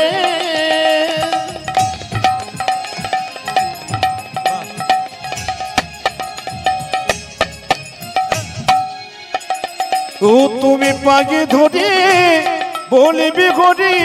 বলাবে হরি বলবে হরি, পায়ে ধরে বলবে হরি। তুমি বলবে হরি বলবে হরি পায়ে ধরে নিতাই গৌর হরি হরি বলবে হরি বলবে হরি। পায়ে ধরে বলবে ও হরি। তুমি বলবে হরি বলবে হরি। পায়ে ধরে বলবে ও হরি। দাদা পায়ে ধরে বলবে হরি। আজ পাছে তারো লোটা জিবি পাও। কমিটির দাদাদেরকে বাতাসা বলা হয়েছিল আধ ঘন্টা আগে। জয় নিতাই, সবাই মিলে এক বলুধ্বনি দিন, নিতাই গৌর হরিবল বলে সবাই মিলে। বেশ, একটু মন দিয়ে শুনবেন, একটু মন দিয়ে শুনবেন। আস্তে আস্তে। তেতা যুগে যিনি রামচন্দ্র, আস্তে, তেতা যুগে যিনি রামচন্দ্র, তার ভাইয়ের নাম কি ছিল জোরে বলুন? প্রিয় ভাইয়ের নাম কি ছিল জোরে বলবেন? রামচন্দ্রের উত্তর দেবেন আপনারা, তত্ত্ব পাবেন। তেতা যুগে রামচন্দ্রের প্রিয় ভাই হচ্ছে লক্ষণ, যার সঙ্গে সে বনে গিয়েছিল। শুধু লক্ষণ নয়, ভরত শত্রুঘ্ন বটে, কিন্তু লক্ষণের কথা বলি। তাই তেতা যুগে রামচন্দ্র বড় আর লক্ষণ ছোট। তারপরে আবার রামচন্দ্র হয়ে গেল ছোট, তিনি হলেন কৃষ্ণ, আর লক্ষণ হলো বড়, তিনি হলেন বলরাম। তাহলে এখন আপনাদের মনে প্রশ্ন জাগে না? শুধু কীর্তন শুনলে হবে না, প্রশ্ন জাগাতে হবে যে তেতা যুগের রামচন্দ্র দাপরে কেন কৃষ্ণ হলো, আর লক্ষণ ছিল ভাই, সে কেন দাদা বলরাম হলো? যে যেখানে বসে আছেন, বয়স্ক বাবারা আছেন, তত্ত্বটা শুনে নেবেন একটু। আচ্ছা বলবেন, রামচন্দ্র কত বছরের জন্য বনবাসে গিয়েছিল? 11 বছরের জন্য। যা কোন জায়গায় হ্যাঁ হ্যাঁ বলে, আপনারা যে জেগেছেন এটা আমি খুশি হলাম। কত বছরের জন্য জোরে বলুন? 14 বছর। বেশ বেশ, এই যে দেখেন 14 বছরের জন্য বনবাসে গেল। সীতাকে কে চুরি করে নিয়ে গেল? রাবণ। এইবার আপনাদের বলি মায়েরা, রাবণ সীতাকে চুরি করে নিয়ে গেল। রাবণকে বধ করে যখন লক্ষণ এবং রামচন্দ্র আবার ফিরে এলেন অযোধ্যাতে, তখন রাম রাজা হলো। এইদিকে রাম রাজা হলো। একজন দেখবেন রামচন্দ্রকে ছাতা ধরে দাঁড়িয়েছিল। এইবার আপনারা উত্তর দিন, কে ছাতা ধরে দাঁড়িয়েছিল? রাম রাজা হয়ে গেল, একজন ছাতা ধরে রামচন্দ্রের পাশে দাঁড়িয়েছিল। কে জোরে বলুন? লক্ষণ। এইবার লক্ষ্য করুন, লক্ষণ ছাতা ধরে দাঁড়িয়েছিল। হঠাৎ লক্ষণ ছাতা ধরে দাঁড়িয়ে থাকতে থাকতে অচৈতন্য হয়ে মাটিতে পড়ে গেল। যেই না মাটিতে পড়ে গেল, তাকাবেন, যেই না মাটিতে পড়ে গেল, রামচন্দ্র মনে মনে ভাবলো লক্ষণের ভেতরে ভেতরে হিংসা ছিল, কারণ আমি রাজা হয়ে গেছি, লক্ষণের বড় কষ্ট হয়েছে। তাই ছাতা ধরে থাকতে থাকতে লক্ষণ অজ্ঞান হয়ে, এই লক্ষণ, তুমি আগে বলতে পারতে যে তোমার রাজা হওয়ার ইচ্ছা ছিল, তাই আমি রাজা হতাম না। তুমি অচৈতন্য হয়ে পড়ে গেলে, মানে তোমার হিংসা ছিল ভেতরে। লক্ষণ তখন অচৈতন্য হয়ে পড়ে আছে। ঢাক ঢোল বাজিয়ে যখন লক্ষণকে জাগানো হলো, লক্ষণকে রামচন্দ্র বলল, তুমি এমন করে ঘুমিয়ে পড়েছিলে কেন? লক্ষণ বলল, দাদা 14 বছরের বনবাসে থাকাকালীন আমি একটা দিনও ঘুমাই নাই। মায়েরা, রামচন্দ্রের বিশ্বাস হলো না। লক্ষণ, তুমি এই দিকে তাকাবেন, ত্যাগ দেখুন, ত্যাগ দেখুন কেমন। ত্যাগ ছাড়া ভগবান পাওয়া যায় না। কীর্তন শুনতে এসছেন, গল্প করবেন, মোবাইলও দেখবেন, হ্যাঁ সবকিছুই করবেন, এদিক ওদিক তাকাবেন, আর কীর্তন শুনবেন, তা বললে হবে না। ত্যাগ দরকার আছে, ত্যাগ নইলে ভগবান পাওয়া যায় না। সবাই লক্ষ্য করুন মায়েরা, লক্ষণ বলে উঠল, দাদা আমি 14 বছর ঘুমাইনি। রামচন্দ্র বলছে, কি করে? সঙ্গে সঙ্গে বশিষ্ঠ মুনি এসে বলল, রামচন্দ্র তুমি পূর্ণ ভগবান হতে পারো, কিন্তু লক্ষণ তোমার চাইতে সব চাইতে বড় ত্যাগী। বলে কেন? লক্ষণ বলল, দাদা যেদিন 14 বছরের জন্য বনবাসে গেলে, সেই দিন তোমরা পর্ণকুটির তৈরি করে তুমি আর সীতামা রয়ে গেলে, আমি দরজায় পাহারা দিয়ে দাঁড়িয়েছিলাম। নিদ্রা দেবী মানে ঘুম, নিদ্রা দেবী আমার কাছে এলো আমার চোখে ভর করবার জন্য। আমি বান ধরলাম, নিদ্রা দেবী পালিয়ে যাও, নইলে তোমাকে শেষ করে দেবো আমি। সঙ্গে সঙ্গে নিদ্রা দেবী চিৎকার করে বলল, করজোরে বলল, লক্ষণ তুমি আমায় মেরো না। তুমি যদি আমায় মেরে যাও, তাহলে পৃথিবীতে সবাই কেউ আর বাঁচবে না, সবাই তো কেউ তো ঘুমাতে পাবে না। নিদ্রা দেবী যদি মরে যায়, তাহলে পৃথিবীতে কেউ আর বেঁচে থাকবে না, সবাই তো পাগল হয়ে যাবে। মায়েরা, 2-4 দিন না ঘুমালে মাথা ঠিক থাকে, তবে যদি না ঘুমোই সবাই তো পাগল হয়ে যাবে। নিদ্রা দেবী এক কাজ করো, তুমি এখান থেকে পালিয়ে যাও। নিদ্রা দেবী বলছে, 14 বছর তুমি বনবাসে থাকবে, 14 বছর আমি তোমার চোখে যাব না। কিন্তু একটা শর্ত রইল, রামচন্দ্র যখন 14 বছর পর বনবাস থেকে ফিরে যাবে, যখন রাম রাজা হবে, তুমি ছাতা ধরে দাঁড়াবে, তখন তোমার চোখে আমি শান্তির ঘুম দিয়ে দেব, আমি নিদ্রা দেবী যাব। লক্ষণ বলল আমি মেনে নিলাম। তুমি সেই দিন এই যে আপনাকে বলছি, আপনাকে, ও তো কীর্তনই শুনছে না, বাচ্চা টাচ্চা নিয়ে এসেছে আর মেলা থেকে কি কি কিনে এনেছে সব মাকে বলতে এসেছে। হরে কৃষ্ণ। সবাই তাকাবেন যে যেখানে বসে আছেন। লক্ষণ বলে উঠলো, দাদা সেই 14 বছর পর তুমি রামচন্দ্র রাজা হয়ে গেলে, আজ নিদ্রা দেবী আমার চোখে পড়েছে, তাই আমি আজকে ঘুমিয়ে পড়েছি। মায়েরা, আপনাদের বাড়ির কেউ যদি হসপিটালে ভর্তি থাকে, টেনশনে বাড়ির কারো ঘুম হয় না। সে যখন হসপিটাল থেকে সুস্থ হয়ে বাড়ি আসে, বাড়ির সবাই নির্বিঘ্নে ঘুমায়। রামচন্দ্র কি করলো মা? রামচন্দ্র বলল, সত্যি তো লক্ষণ, তুমি এত বড় ত্যাগ স্বীকার করেছো? লক্ষণ বলছে, শুধু তা নয়, আমি কি করেছি জানো? বলে কি? আমি 14 বছর নারী মুখ দর্শন করি নাই। রামচন্দ্র বলছে, তা কি করে সম্ভব? তুমি 14 বছর নারী মুখ দর্শন করনি? বলছে না। বলছে, সীতার সঙ্গে তুমি 14 বছর ছিলে বনে, আর তুমি 14 বছর দেখো নাই? না দাদা, আমি 14 বছর দেখি নাই। হনুমান এসে বলল ওর প্রভু রামচন্দ্রকে, প্রভু লক্ষণ কাকা, মানে হনুমান লক্ষণকে কাকা বলতো, লক্ষণ কাকা 14 বছর মায়ের মুখ দেখে নাই। রামচন্দ্র বলছে, প্রমাণ কি? হনুমান বলছে, আমি প্রমাণ আছি। যেদিন রাবণ সীতাকে হরণ করে নিয়ে চলে গেল, সীতা নিজের কানের দোল রাস্তায় ফেলে দিয়েছিল, সীতা মাথার মুকুটটা, সোনার মুকুটটা ফেলে দিয়েছিল, গলার মালাটা ফেলে দিয়েছিল, পায়ের নুপুরটা ফেলে দিয়েছিল। আমি সবগুলোকে কুড়িয়ে কুড়িয়ে নিয়ে এসেছিলাম।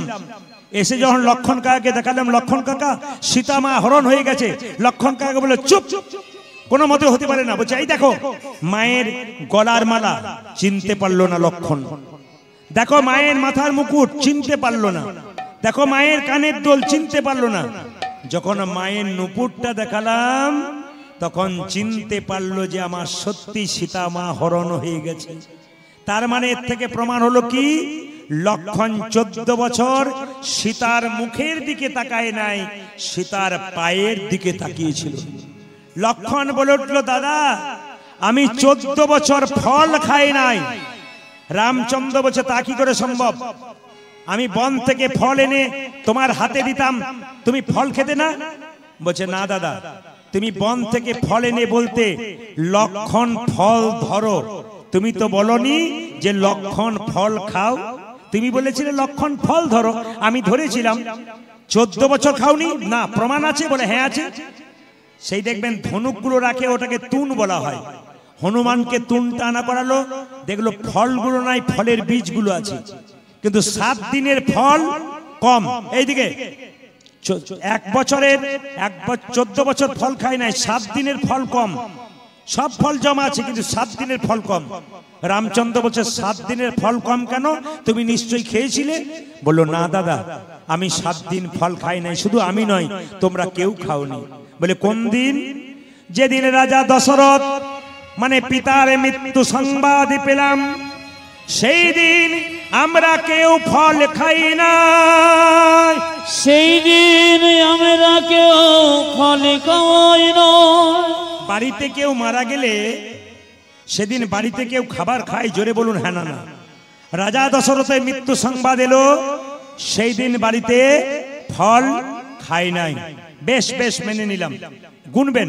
দ্বিতীয়, যেদিন সীতা মাকে রাবণ হরণ করলো, সেই দিন ফল খাই না। যেদিন সীতাকে হরণ করল, সেদিন আমরা কেউ ফল খাই না।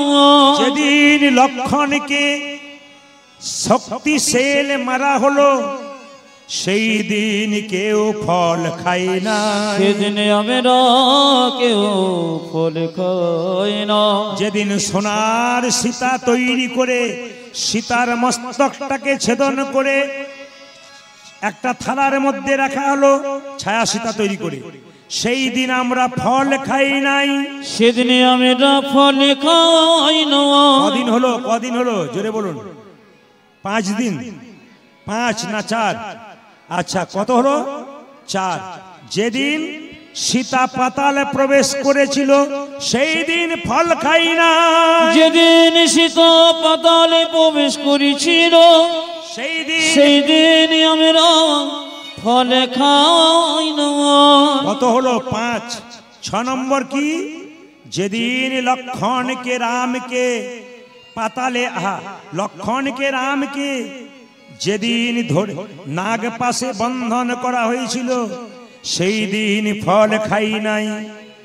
আর কোন দিন? যেদিন রামচন্দ্র রাবণকে বধ করে সীতাকে লক্ষণকে নিয়ে আনন্দে অযোধ্যায় প্রবেশ করলেন, আনন্দে ফল খায় না। সেদিনে ফল খাই না। 7 দিন ফল খাই নাই দাদা। সেই 7 দিন আমরা কেউ ফল খাই নাই। রামচন্দ্র মাথা নিচু করে দাঁড়িয়ে আছে। বশিষ্ঠ মুনি বলল, রামচন্দ্র তুমি মাথা নিচু করে দাঁড়িয়ে আছো কেন? রামচন্দ্র বলছে, লক্ষণ তুই যদি আমার চাইতে ছোট না হতিস তবে তোর চরণে একবার আমি প্রণাম করতাম। তবে লক্ষণ এই যুগে তো তুই আমার ভাই হয়ে গেলি, আমি প্রণাম করবার সুযোগ নিলাম। আগামী দাপরে আমি রাম হব কৃষ্ণ। আমি রাম হব কৃষ্ণ। তুই লক্ষণ হবি আমার দাদা বলরাম। দাদা বলরাম। মায়েরা, রাম হয়ে গেল কি কৃষ্ণ, লক্ষণ হয়ে গেল বলরাম। আবার কলিতে নিতাই চাঁদ হয়ে গেল লক্ষণ, আর গৌর হয়ে গেল কে বলুন তো? স্বয়ং রামচন্দ্র। মায়েরা, ছোট যদি ছোট হতে পারে কিন্তু কর্ম যদি ভালো করতে পারে তবে বড়দেরকেও নিতাই গৌর হরি বলে হার মানাতে পারে। সবাই মিলে একবার রাধারানীর নাম করে নিতাই গৌর রাধারানী কি, হরে কৃষ্ণ কি, মদন মোহন কি, হরিবাসর কি, সাধু গুরু বৈষ্ণব কি। মহাপ্রভু কি করলেন? প্রত্যেকটা জীবের দ্বারে হরি নাম দিলেন। কিভাবে? অধম পতিত জীবের দ্বারে দ্বারে গিয়া, অধমে পতিত জীবে দাঁড়ে দাঁড়ে গিয়া, অধম পতিত জীবের দ্বারে দ্বারে গিয়া, অধম পতিত জীবি দাঁড়ে দাঁড়ে গিয়া, মহামন্ত্র হরি নামে দিচ্ছেন বিলাইয়া, হায় হায় মহামন্ত্র হরি নামে দিচ্ছেন বেরাজিয়া, মহামন্ত্র হরি নামে দিচ্ছেন বিলাইয়া, পূজা যে মহামন্ত্র হরি নামে দিচ্ছেন বিলাইয়া, যারে দেখে তারে বলে দন্তের তৃণ ধরি, যারে দেখি তারি বলি দন্তে তৃণ ধরে, যারে দেখে তারে বলে দন্তের তৃণ ধরি, আজি যারে দেখে তারে বলে দন্তে তৃণ ধরি, ও যে আমারে কিনি এলো বল গৌর হরি, হায় হায় আমারে কিনে এলো বলে গৌরে হরে, ও যে আমারে কিনি এলো বল গৌর হরি, আজি আমার কিনিয়া লোক বল গৌর ঘরে, কে কিনিবি রে, কে কে নিবি রে, কে কিনিবি রে, তোরা কে কে নিবি রে, যা চাইবি তাই পাবি, কে কিনিবি, তোরা যা চাইবি তাই পাবি, কে কে নিবি রে, যা চাইবি তাই পাবি, কে কিনিবি রে, তোরা যা চাইবি তাই পাবি, কে কে নিবি রে, আমি বিনামূল্যে বিকাইব, কে কিনিবি রে, আমরা বিনা বলে বেকাইব, কে কে নিবি রে, আমি বিনামূল্যে বিকাইব, কে কিনিবি রে, আমি বিনামূল্যে বিকাইব, কে কে নিবি রে, আমি বিনামূল্যে বিকাইব ধর্ম অর্থ কাম আমি বিনা বলে বেকাইব, আজ ধর্ম অর্থ কাম আমি বিনা বলে আজ বেকাইব, ধর্ম অর্থ কাম আমি বিনা বলে আজ বেকাইব, ধর্ম অর্থ কাম আমি বিনা বলে আজ বেকাইব, ধর্ম অর্থ কাম কে কে নিবি রে, ওরে আমার কি নিয়ে রহো বলে গৌরে ঘরে, ওরে আমার কিনিয়া লোক বল গৌরে মায়েরা, ঘরে, বীজের মধ্যে বৃক্ষ আছে চোখে না যাই দেখা, পিছে মধ্যে খোঁজাছি চোখে না যায় দেখো, বীজের মধ্যে বৃক্ষ আছে চোখে না যাই দেখা, বীজের মধ্যে বৃক্ষ যাচ্ছে চোখে না যায় দেখা, নামের মধ্যে নামি আছে হৃদয় পটে আঁকা, ওগো নামের মধ্যে নামে আছে গীতা বটে আঁকা, নামের মধ্যে নামি আছে হৃদয় পটে পূজা আঁকা, যে নামের মধ্যে নামে আছে হৃদয় পটে আঁকা, সেই নামে সেই কৃষ্ণ ভজন নিষ্ঠা করি, যেই নামে সেই কৃষ্ণ ভজন নিষ্ঠা করি, সেই নামে সেই কৃষ্ণ ভজন নিষ্ঠা করি, পূজা যে যেই নামে সেই কৃষ্ণ ভজন নিষ্ঠা করি, ও যে নামের সহিত আছেন আপনি শ্রী হায় হরি, নামের সহিত আছে আপন সে হরি, নামের সহিত আছে আপনি শ্রী পূজা হরি। যে নামের সহিত আছে না আপনি শিবরে, ভাইরা, জ্বর হলে জিভটা কেমন মিষ্টি মিষ্টি লাগে। হ্যাঁ যাক আপনাদের প্রণাম জানালাম। যেই না বললাম জ্বর হলে জিভটা মিষ্টি মিষ্টি লাগে, মায়েরা বলছে হ্যাঁ কি ভক্ত, মিষ্টি মিষ্টি লাগে, মিষ্টি মিষ্টি লাগে। তাহলে কেমন লাগে? তেতো লাগে? তাহলে হ্যাঁ বললেন যে। ও মায়েরা, জ্বর হলে জিভ তেতো লাগে, মিষ্টি খেলে প্রথমে কি তেতো যায়? একবার খাবেন, দুবার খাবেন, তিনবার খাবেন, বারবার 5-6 বার খাবেন, তবে তেতো জিভ মিষ্টি হবে। যাদের হরিনাম ভালো লাগে না, তার জন্য মহাপ্রভু কি বলল? যাদের ভালো লাগে না তারা কি করবে? বারবারে বলবে, বারে বারে বলবে, বারবারে বলবে, তোমরা বারে বারে বলবে, মধুমাখা হরিনাম বারবার বলবে। আজ মধুমাখা হরি নামে বারে বারে বলবে, যে সুধামাখা হরিনাম বারবারে বলবে, ওজা যে সুধা মাখা হরিনাম বারে বারে বলিবে, সুধামাখা হরিনাম বারবারে বলবে, সুধামাখা হরি নামে বারে বারে বলবে, ও যে সুধামাখা হরিনাম প্রেমানন্দে মা, ও গো মধুমাখা হরি আজ নামে, প্রেমানন্দে মা দেবে, সুধামাখা হরি আজ নামে, প্রেমানন্দে মা দেবে, মধুমাখা হরি আজ নামে, প্রেমানন্দে মা দেবে, মধুমাখা হরি আজ নামে, বারে বারে বলিবে, ও দেহেতে না হয় তোমার প্রেমের হবে ওজা যে দেহেতে না হয় তোমার প্রেমের বিস্তার। আপনারা যারা কীর্তন শুনতে এসছেন এদিকে এদিকে, যারা এই যে জোরে বলুন রাধা রানী কি, একবারে জোরে জোরে, শ্যাম সুন্দর কি, জোরে সবাই যে এখানে আছেন, মদন মোহন কি, জয় বলছেন না ভয় বলছেন বুঝতে পারছি না। শ্যাম সুন্দর কি, মদন মোহন কি, হরিবাসর কি, সাধুগুরু বৈষ্ণব কি। মায়েরা মাথায় কাপড়টা নিন, মন দিয়ে শুনুন। সাধু সঙ্গ সর্বশাস্ত্রে কয়, লবমাত্র সাধু সঙ্গ সর্বসিদ্ধি হয়। একটু তাকাবেন আপনার, এই যে আপনারা কিন্তু আজকে সাধু সঙ্গ করতে এসছেন। সাধু সঙ্গ কাকে বলে? আমার দিকে তাকাবেন। সাধু মানে এই নয় যে বাজার থেকে গেরুয়া বস্ত্র কিনলেন, তিলক কিনলেন, মালা কিনলেন, সাধু হয়ে গেলেন। ওই সাধু সঙ্গের কথা আমি বলিনি। বাচ্চাদের বন্ধ করান, শব্দ বন্ধ করান বাচ্চাদের সামনে, একবার বন্ধ করান, নইলে উঠে চলে যান ওখান থেকে বাচ্চাদের নিয়ে। সবাই লক্ষ্য করুন, সাধু সঙ্গ মানে কি? আজকে যারা কীর্তন শুনতে এসছেন সবাই সাধু। সাধু কারা? হৃদয়টা যাদের ভালো। মায়েরা, একজন রিক্সাওয়ালার হৃদয় ভালো হতে পারে, আপনারা যারা কীর্তন শুনতে এসছেন হৃদয় ভালো হতে পারে। যার হৃদয় ভালো সে হলো সাধু, যার মন ভালো সে হলো সাধু। একদিন নারদ মুনি ভগবান কৃষ্ণকে জিজ্ঞেস করলো, প্রভু সাধু সঙ্গ করলে কি হয়? সঙ্গে সঙ্গে ভগবান বলল, নারদ এখান থেকে 50 হাত দূরে চলে যাও, যাকে প্রথম দেখবে তাকে জিজ্ঞেস করবে সাধু সঙ্গ করলে কি হয়।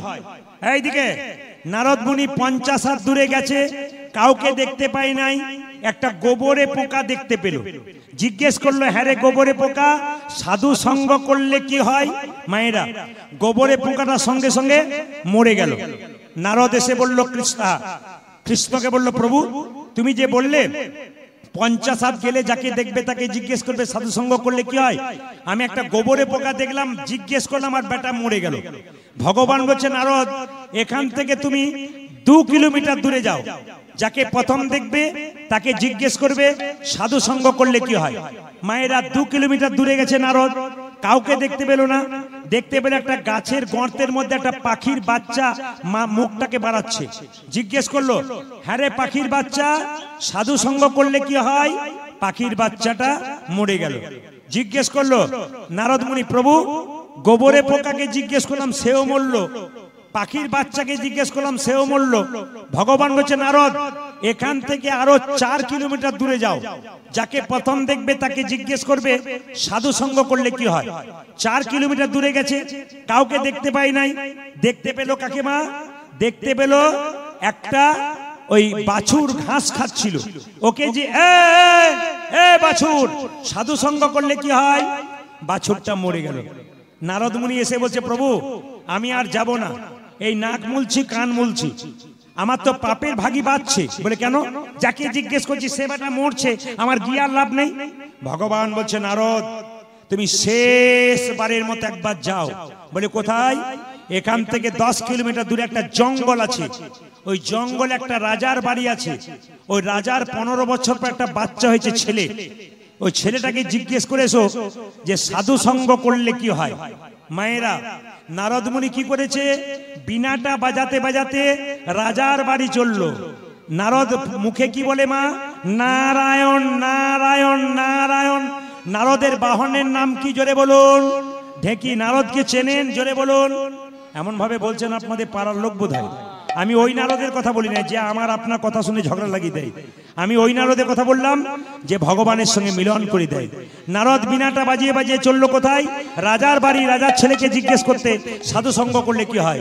যাচ্ছে আর গাইছে, তিমির বিদারি অলোক বিহারি নামের বর্ণে বর্ণে শোধা ঝরে। উলধ্বনি। তিমির বিদারি অলোক বিহারি নামে বর্ণে বর্ণে শোধা ঝরে যে। তিমির বিদারি অলোক বিহারি নামের বর্ণে বর্ণে শোধা ঝরে। উলধ্বনি।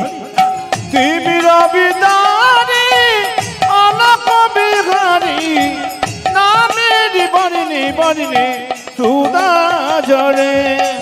দয়াল শিরোমণি করুণা রক্ষণী তুমি।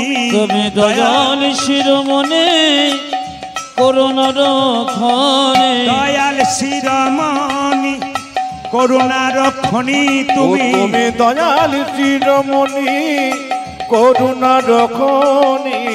তব পদাশিস যাও কৃপা করে নামের বর্ণে বর্ণে শোধা ঝরে। উলধ্বনি। তিমির বিদারি অলোক বিহারি নামে বর্ণে বর্ণে শোধা ঝরে যে। তিমির বিদারি অলোক বিহারি নামের বর্ণে বর্ণে শোধা ঝরে। তিমির বিদারি অলোক বিহারি নামের বর্ণে বর্ণে সুধা ঝরে। নারায়ণ নারায়ণ নারায়ণ। কার বাড়ি গেল? জোরে বলুন, কার বাড়ি গেল? রাজার বাড়ি। রাজা, এই যে নারদ মুনি আপনি কি আচ্ছা কি মনে করে আমার বাড়িতে? নারদ বলল আপনার নাকি একটা ছেলে হয়েছে। রাজা বলল হ্যাঁ গো, 15 বছর পর একটা ছেলে হয়েছে। নারদ জিজ্ঞেস করছে আপনার ছেলেকে একটি প্রশ্ন করব। রাজা বলছে একটা মানে তুমি 10টা করতে পারো। নারদ জিজ্ঞেস করছে যে বাড়িতে প্রশ্ন করব তার পেছন দিকে দরজা আছে তো? কিছু বুঝলেন? যে বাড়িতে প্রশ্ন করব তার পেছন দিকে দরজা আছে? সঙ্গে সঙ্গে রাজা বললে একটা মানে 5টা আছে। নারদ ভাবলো তারে বাঁচার উপায়ও আছে। সবাই লক্ষ্য করুন, নারদ ভাবলো বাঁচার উপায়ও আছে। তাকান, রাজার ছেলেটা শুয়ে আছে, পেছন দরজায় পা দিয়ে নারদ জিজ্ঞেস করছে এ খোকা, সাধু সঙ্গ করলে কি? যেই না পেছন দিকে চলে গেছে অমনি বাচ্চাটা বললো দাঁড়াও। নারদ ভাবলো বেটা কি তাহলে ভূত হয়ে বলছে নাকি, বেঁচে আছে না মরে আছে? এই সাধু সঙ্গ করলে কি হয়? কি বললে? তুমি যে প্রশ্ন করেছিলে সাধু সঙ্গ করলে কি হয়, শোনো নারদ মুনি, সাধু সঙ্গ করলে কি হয়? প্রথমে ছিলাম আমি একটা গোবরে পোকা, তোমার মতো সাধু সঙ্গ করে হলাম আমি পাখির। সবসময় ওইদিকে তাকালে হবে না, এইদিকে প্রচুর লোক আছে। তাহলে আমাকে এইদিকে মুখ করে গাইতে গেলে এইদিকে মুখ, আমাদেরকে এইদিকে প্রচুর ভক্ত আছে, অগণিত ভক্ত আছে। মুখটাতে যে মুখটাই যে ওইদিকে তাকাতে হবে, তাহলে কান হচ্ছে আসল কীর্তন শুনতে গেলে। কারণ এই বাঁ দিকে তো অনেক ছেলেরা বসে আছে, ওদের দিকে তো তাকাচ্ছি না আমি সবসময়, শুনছে তো মন দিয়ে। তাহলে কম বয়সে ছেলেগুলো শুনতে পারে, শুনতে পারবে না কেন বাবা? হরে কৃষ্ণ, বেশ ঠিক আছে, হরে কৃষ্ণ। এই যে দেখান মায়েরা, ছোট্ট ছেলেটা বললো শোনো নারদ মুনি, সাধু সঙ্গ করলে কি হয়? প্রথমে ছিলাম আমি একটা গোবরে পোকা, তোমার মতো সাধু সঙ্গ করে হলাম আমি পাখির বাচ্চা, মানে ছোট থেকে বড় হলাম। তারপর তোমার মতো সাধু সঙ্গ করে আমি হলাম গাভীর বাচ্চা। তোমার মতো সাধু সঙ্গ করে আমি হলাম গাভীর বাচ্চা। তারপর তোমার মতো সাধু সঙ্গ করে আমি হলাম রাজার ঘরের বাচ্চা। আমি হলাম রাজার ঘরে যে এর বাচ্চা। সাধু সঙ্গ করলে শুধুমাত্র মায়েরা কিছু মনে করবেন না, কি হয়? রাজার ঘরের সন্তান হয়। কোন রাজা? পৃথিবীর রাজা ভগবান শ্রীকৃষ্ণের সন্তান হওয়া যায়। আপনারা যারা কীর্তন শুনতে এসছেন তারা যেমন তেমন ঘরের সন্তান নয়, আজকে ভগবান শ্রীকৃষ্ণের সন্তান যারা কীর্তন শুনতে এসছেন। আসুন 10-5 সবে মিলে দাঁড়েতে বসিয়া কীর্তন করহ সবে হাতে তালি দিয়া। এ কথা আমাদের নয়, মহাপ্রভুর কথা। মহাপ্রভু পরিষ্কার করে বলেছেন যে 10-5 সবে মিলে দাঁড়েতে বসিয়া কীর্তন করহ সবে হাতে তালি দিয়া। যে যেখানেই বসে আছেন সবাই হাতগুলো তুলুন, মহাপ্রভুর নিয়ম। মহাপ্রভু বলে দিয়েছেন সবাই তুলবেন, যে যেখানে আছেন। প্রদীপ পাল দেখতে পাচ্ছেন না, একজন দেখতে পাচ্ছেন, তিনি ভগবান। সবাই হাত তুলে একসঙ্গে হরি হরয়ে নম কৃষ্ণ নম কৃষ্ণ, একসঙ্গে হবে হরি হরয়ে নম কৃষ্ণ নম কৃষ্ণ, যাদবায় নম তালি। হরে হরয়ে নম কৃষ্ণ যাদবায় নম, হরয়ে নম কৃষ্ণ যাদবায় নম, হরি হরয়ে নম কৃষ্ণ যাদবায় নম, যে যাদবায় মাধবায় কেশবায় নম। হরি বল। হায় হায় যাদবায় মাধবায় কেশবায় নম, যে যাদবায় মাধবায় কেশবায় নম। উজাজি যাদবায় মাধবায় কেশবায় নম। যারা হাত তালি দিচ্ছেন ভালো, যারা না দিচ্ছেন মেডিসিন আমার কাছে আছে, দেওয়াবো তবে ছাড়বো। তা আগে থেকে তৈরি হন, নালে আপনাকে ঠকতে হবে কিন্তু। হাত তুলুন, অ্যান্টেনা তুলুন। যদি কেউ এরকম করে আছেন হাত নামান, আপনার যদি হাতের ক্ষমতা নাই হাত নামান, এরকম করে থাকবেন না। হাত তুলুন। হরি হরয়ে নম কৃষ্ণ যাদবায় নম। হরি বল। হরে হরয়ে নম কৃষ্ণ যাদবায় নম, হরয়ে নম কৃষ্ণ যাদবায় নম, হরি হরয়ে নম কৃষ্ণ যাদবায় নম, যাদবায় মাধবায় কেশবায় নম। হায় হায় যাদবায় মাধবায় কেশবায় নম, ও যে যাদবায় মাধবায় কেশবায় নম। উজাজি যাদবায় মাধবায় কেশবায় নম, ও যে গোপাল গোবিন্দ রাম শ্রী মধুসূদন, অজে গোপাল গোবিন্দ রাম শ্রী মধুসূদন, গোপাল গোবিন্দ রাম শ্রী মধুসূদন, উজাজি গোপাল গোবিন্দ রাম শ্রী মধুসূদন, ও যে গিরিধারী গোপীনাথ মদন মোহন। হায় হায় গিরিধারী গোপীনাথ মদন এই যে, মোহন। আর মশা মারবার চেষ্টা করবেন না, মশার আয়ু শুনলে চমকে যাবেন। মশা কতদিন বাঁচে জানেন? 22 দিন। একেই 22 দিন বাঁচে, তারপর থাবড়ে মেরে দেবেন, ওর আর কি থাকবে। আর এই জলের মধ্যে একজন থাকে, ওর বয়স হচ্ছে 500 বছর। একজন থাকে, জানা আছে কারো? কচ্ছপ। কচ্ছপ এ 500 বছর বাঁচে, একটা মশা 22 দিন বাঁচে। হাত তালিতে মশা পালিয়ে যাবে। হাত তুলুন। হরি হরয়ে নম কৃষ্ণ যাদবায় নম, হরে হরয়ে নম কৃষ্ণ যাদবায় নম, হরয়ে নম কৃষ্ণ যাদবায় নম, হরি হরয়ে নম কৃষ্ণ যাদবায় নম, যাদবায় মাধবায় কেশবায় নম। যাদবায় মাধবায় কেশবায় নম, ও যে যাদবায় মাধবায় কেশবায় নম। উজাজি যাদবায় মাধবায় কেশবায় নম, ও যে গোপাল গোবিন্দ রাম শ্রী মধুসূদন।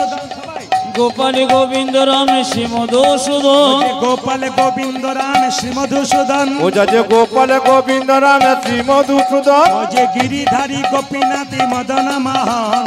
গিরিধারী গোপীনাথ মদন ও মোহন, যে গিরিধারী গোপীনাথ মদন মোহন। উজাজি গিরিধারী গোপীনাথ মদন মোহন।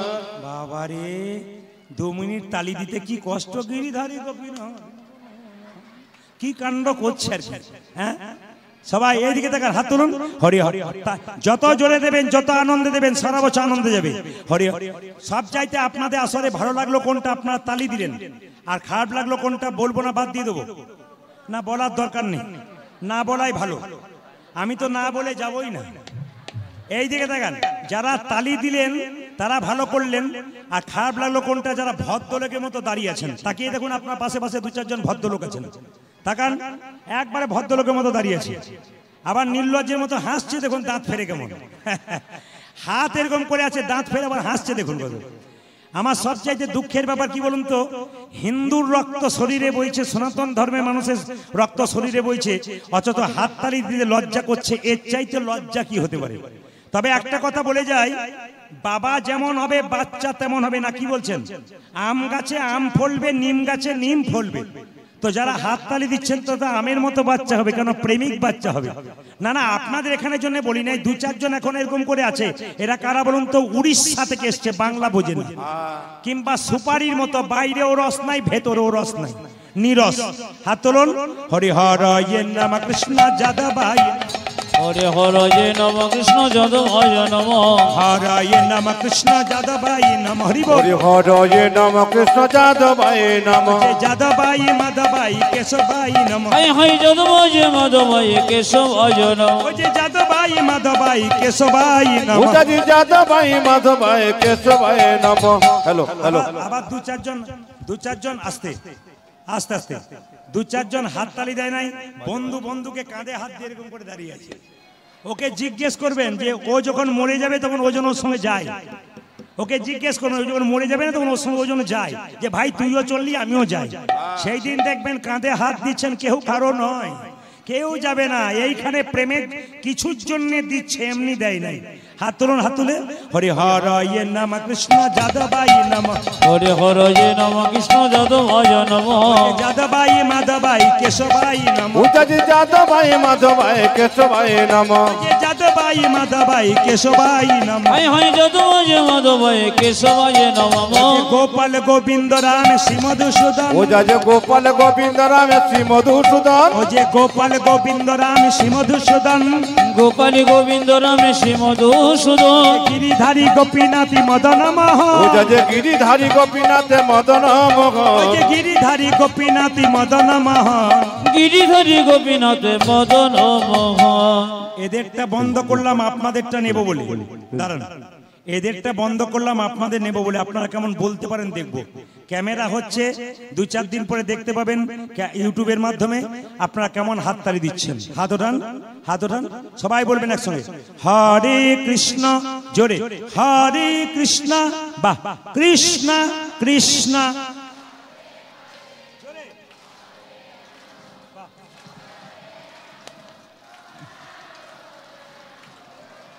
দান দান দান একটু এদিক ওদিক চাকা হয়ে গেল হরে কৃষ্ণ তালে হরে কৃষ্ণ বলুন কৃষ্ণ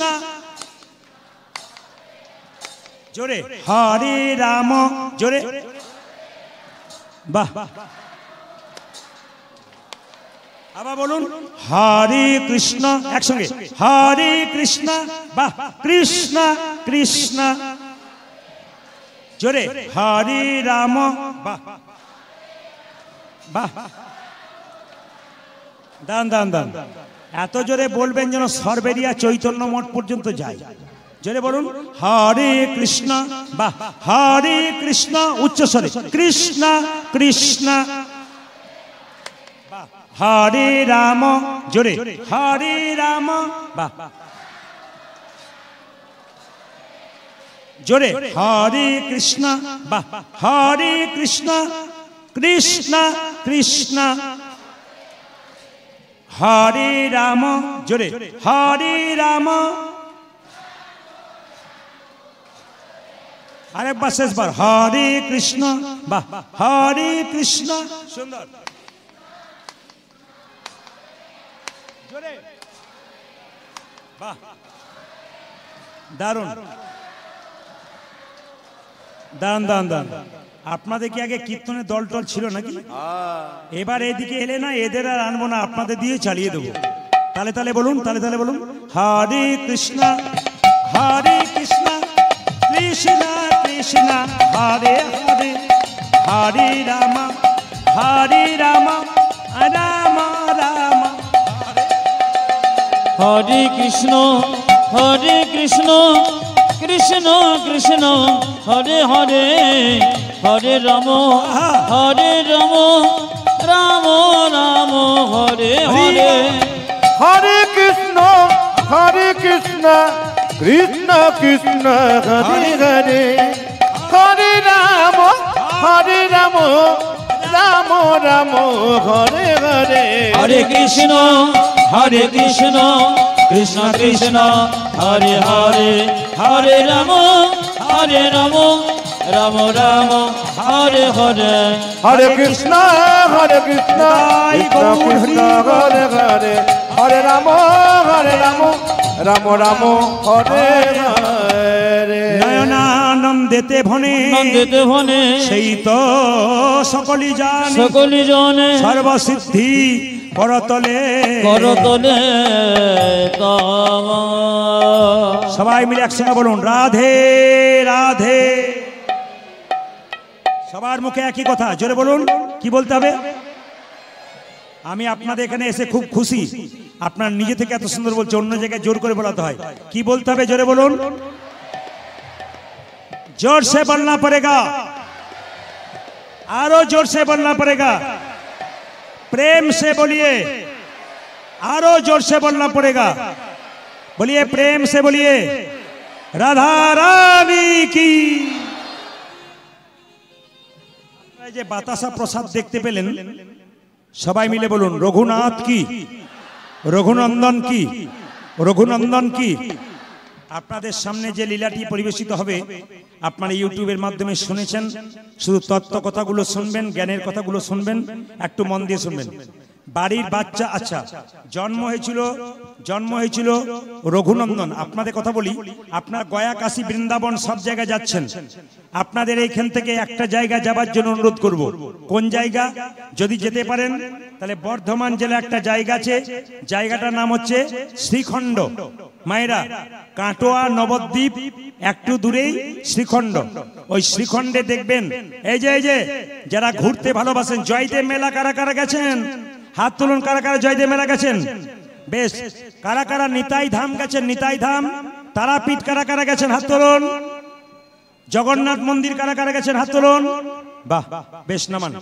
যদি নবদ্বীপ মায়াপুর কেউ যান, সবাইকে বলবো ওই সামনেই 10-15 টাকা বাসে ভাড়া, আপনি চলে যাবেন শ্রীখণ্ড গ্রাম। ওখানে দেখবেন গোপীনাথের মূর্তি আছে। আশ্চর্য ব্যাপার, পাথরের গোপীনাথ, কিন্তু হাতে অর্ধেকটা পাথরের নাড়ু। আপনার সব মন্দিরে দেখবেন ভগবানের হাতে নাড়ু, ওখানে অর্ধেকটা পাথরের নাড়ু কেন? তাকান মায়েরা, ছোট্ট রঘুনন্দন 5 বছর বয়সে গোপীনাথকে নাড়ু খাইয়েছিল। আপনার এই বাচ্চাগুলো যেমন বসে আছে 5 বছর, ওই 5 বছরের বাচ্চা নাড়ু খাইয়েছিল। আজকে লীলার শেষে আপনারা এই প্রসাদ সবাই বাড়ি নিয়ে যাবেন। মায়েরা কাপড়ে কোণে বেঁধে নিয়ে যাবেন, দাদা ভাইরা পকেটে নিয়ে যাবেন। প্রশ্ন করবেন লাভ কি? রঘুনন্দন জন্ম নিয়েছিল বৃহস্পতিবার। কিবার বললাম? জোরে বলুন, একবার জোরে বলুন। যেদিন জন্ম নিয়েছিল সেদিন বাড়িতে সরস্বতী পুজোর দিন ছিল। মাথায় রাখবেন, কি পুজোর দিন ছিল? সরস্বতী পুজোর দিন। মায়েরা, এই রঘুনন্দন 5 বছর বয়সে গোপীনাথকে নাড়ু খাইছিল। এই নাড়ু প্রসাদ কীর্তনের শেষে আপনারা নেবেন। লাভ কি হবে? আপনার বাড়ির বাচ্চা বড় চঞ্চল, প্রমাণ দেখে নেবেন। প্রতি বৃহস্পতিবার বাচ্চাকে সকাল 10টার মধ্যে স্নান করিয়ে তুলসী মন্দিরে জল, 1 ঘটি জল দেওয়া করাবেন। একটা তুলসী পত্র, একটুখানি বাতাসা বাচ্চার কপালে জয় গোপীনাথ বলে 3 বার ঠেকাবেন, তারপর মুখে দিয়ে দেবেন। দেখবেন প্রতি বৃহস্পতিবার দেবেন, 1 বছর দেবেন। আপনার বাচ্চা একবারে কৃষ্ণ ভক্ত হবে। আপনার বাচ্চার জ্ঞান বুদ্ধি না থাকলে বুদ্ধি হবে। আপনার বাচ্চা চঞ্চল থাকলে স্থির হয়ে যাবে। কেন? গোপীনাথের কৃপা বলে। আপনারা বিশ্বাস করে নিতে পারলে আপনাদের কাজ আছে। কারণ প্রতি জায়গাতে প্রসাদটা নেওয়ার পর অনেক মায়েরা বলেছেন আমার বিরাট পরিবর্তন হয়েছে। শুধুমাত্র মায়েদের ভক্তি ভরে দিতে হবে। আপনার ছেলের শরীর খারাপ হলে মন্দিরে গিয়ে কতবার মাথা ঠোকেন? তাহলে আমি বলবো কি, কিছু হবার আগে ভগবানের প্রসাদ বাচ্চাকে খাওয়ানো, তাহলে আপনার বাচ্চার লাভ আছে। দ্বিতীয় কথা কি, ভগবানের মন্দিরে গিয়ে চরণামৃত খাওয়াবেন। চরণামৃত মানে কি মায়েরা?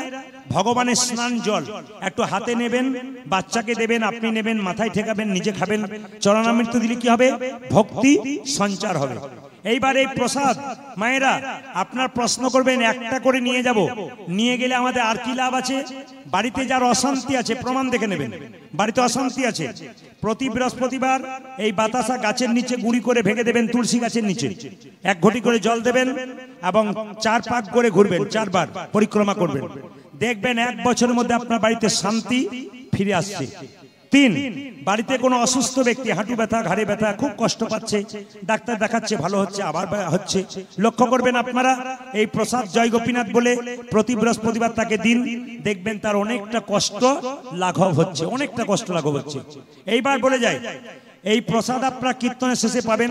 কমিটির ভাইদেরকে বলবো আরো কিছু প্রসাদ 2-4 কেজি যদি সম্ভব হয় তাহলে বাতাসা আনলে ভালো হয়, নইলে এইটাই দিয়ে দেবো।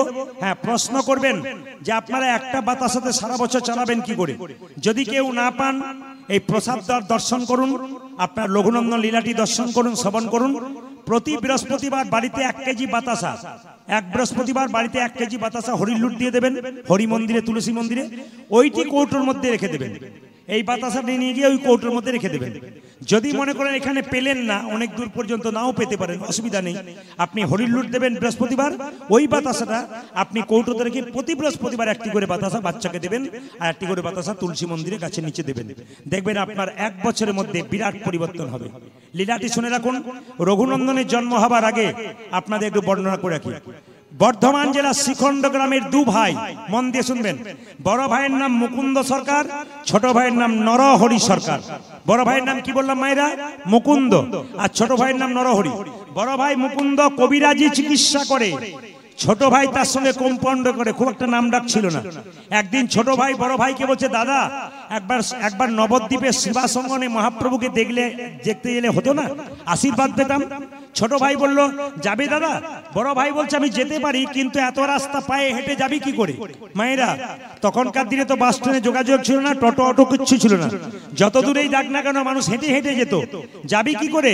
ছোট ভাই বলছে, দাদা যদি কেউ হরিনাম করতে করতে রাস্তায় চলে যায়, তার রাস্তা অনেক খাটো হয়ে যায়। মায়েরা, দাদা ভাইরা প্রমাণ দেখবেন, যখন রাস্তা দিয়ে যাচ্ছেন, হঠাৎ গাড়ি ঘোড়া পেলেন না, কিছু পেলেন না যোগাযোগ, তখন আপনি কৃষ্ণ নাম করতে করতে চলে যান, দেখবেন রাস্তা আপনার খাটো হয়ে যাবে, এক মনে চলে যাবেন। তো ছোট ভাই নরহরি আর বড় ভাই মুকুন্দ সরকার দুজনে মিলে চললো কোথায়? শ্রীবাসঙ্গনে।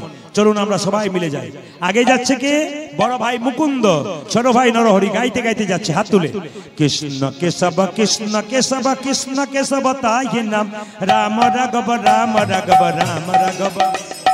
হরে কৃষ্ণ কৃষ্ণ কৃষ্ণ হরে হরে, হরে রাম রাম রাম হরে হরে। কৃষ্ণ কেশব কৃষ্ণ কেশব কৃষ্ণ কেশব তাই নাম, রাম রাঘব রাম রাঘব রাম রাঘব রক্ষ। হরে হরে কৃষ্ণ কৃষ্ণ কৃষ্ণ হরে হরে, হরে রাম রাম রাম হরে হরে। সবাই মিলে একটু তালি দেবেন, তালি দিলে লাভ আছে। তালি দিলে আপনার দেহের মধ্যে পাপড়ুই পাখিগুলো সব চলে যাবে।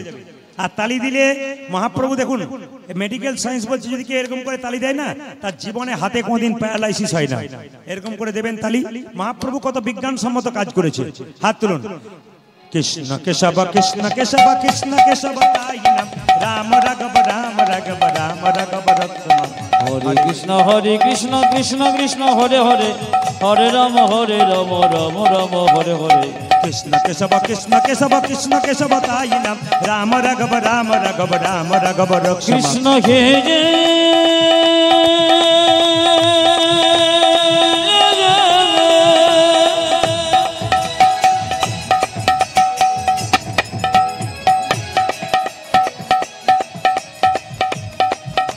কৃষ্ণ উড়ধ্বনি। হে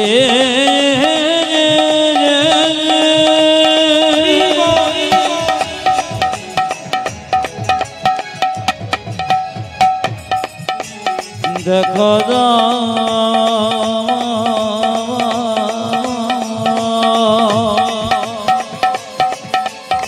উলধ্বনি। কৃষ্ণ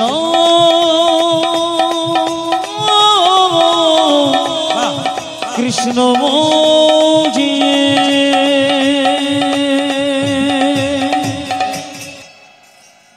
আচ্ছা, এই দেখাবেন, যে গাছে ফল ধরে সেই গাছের ডালটা নিচের দিকে যায় না উপর দিকে যায়? এইদিকে।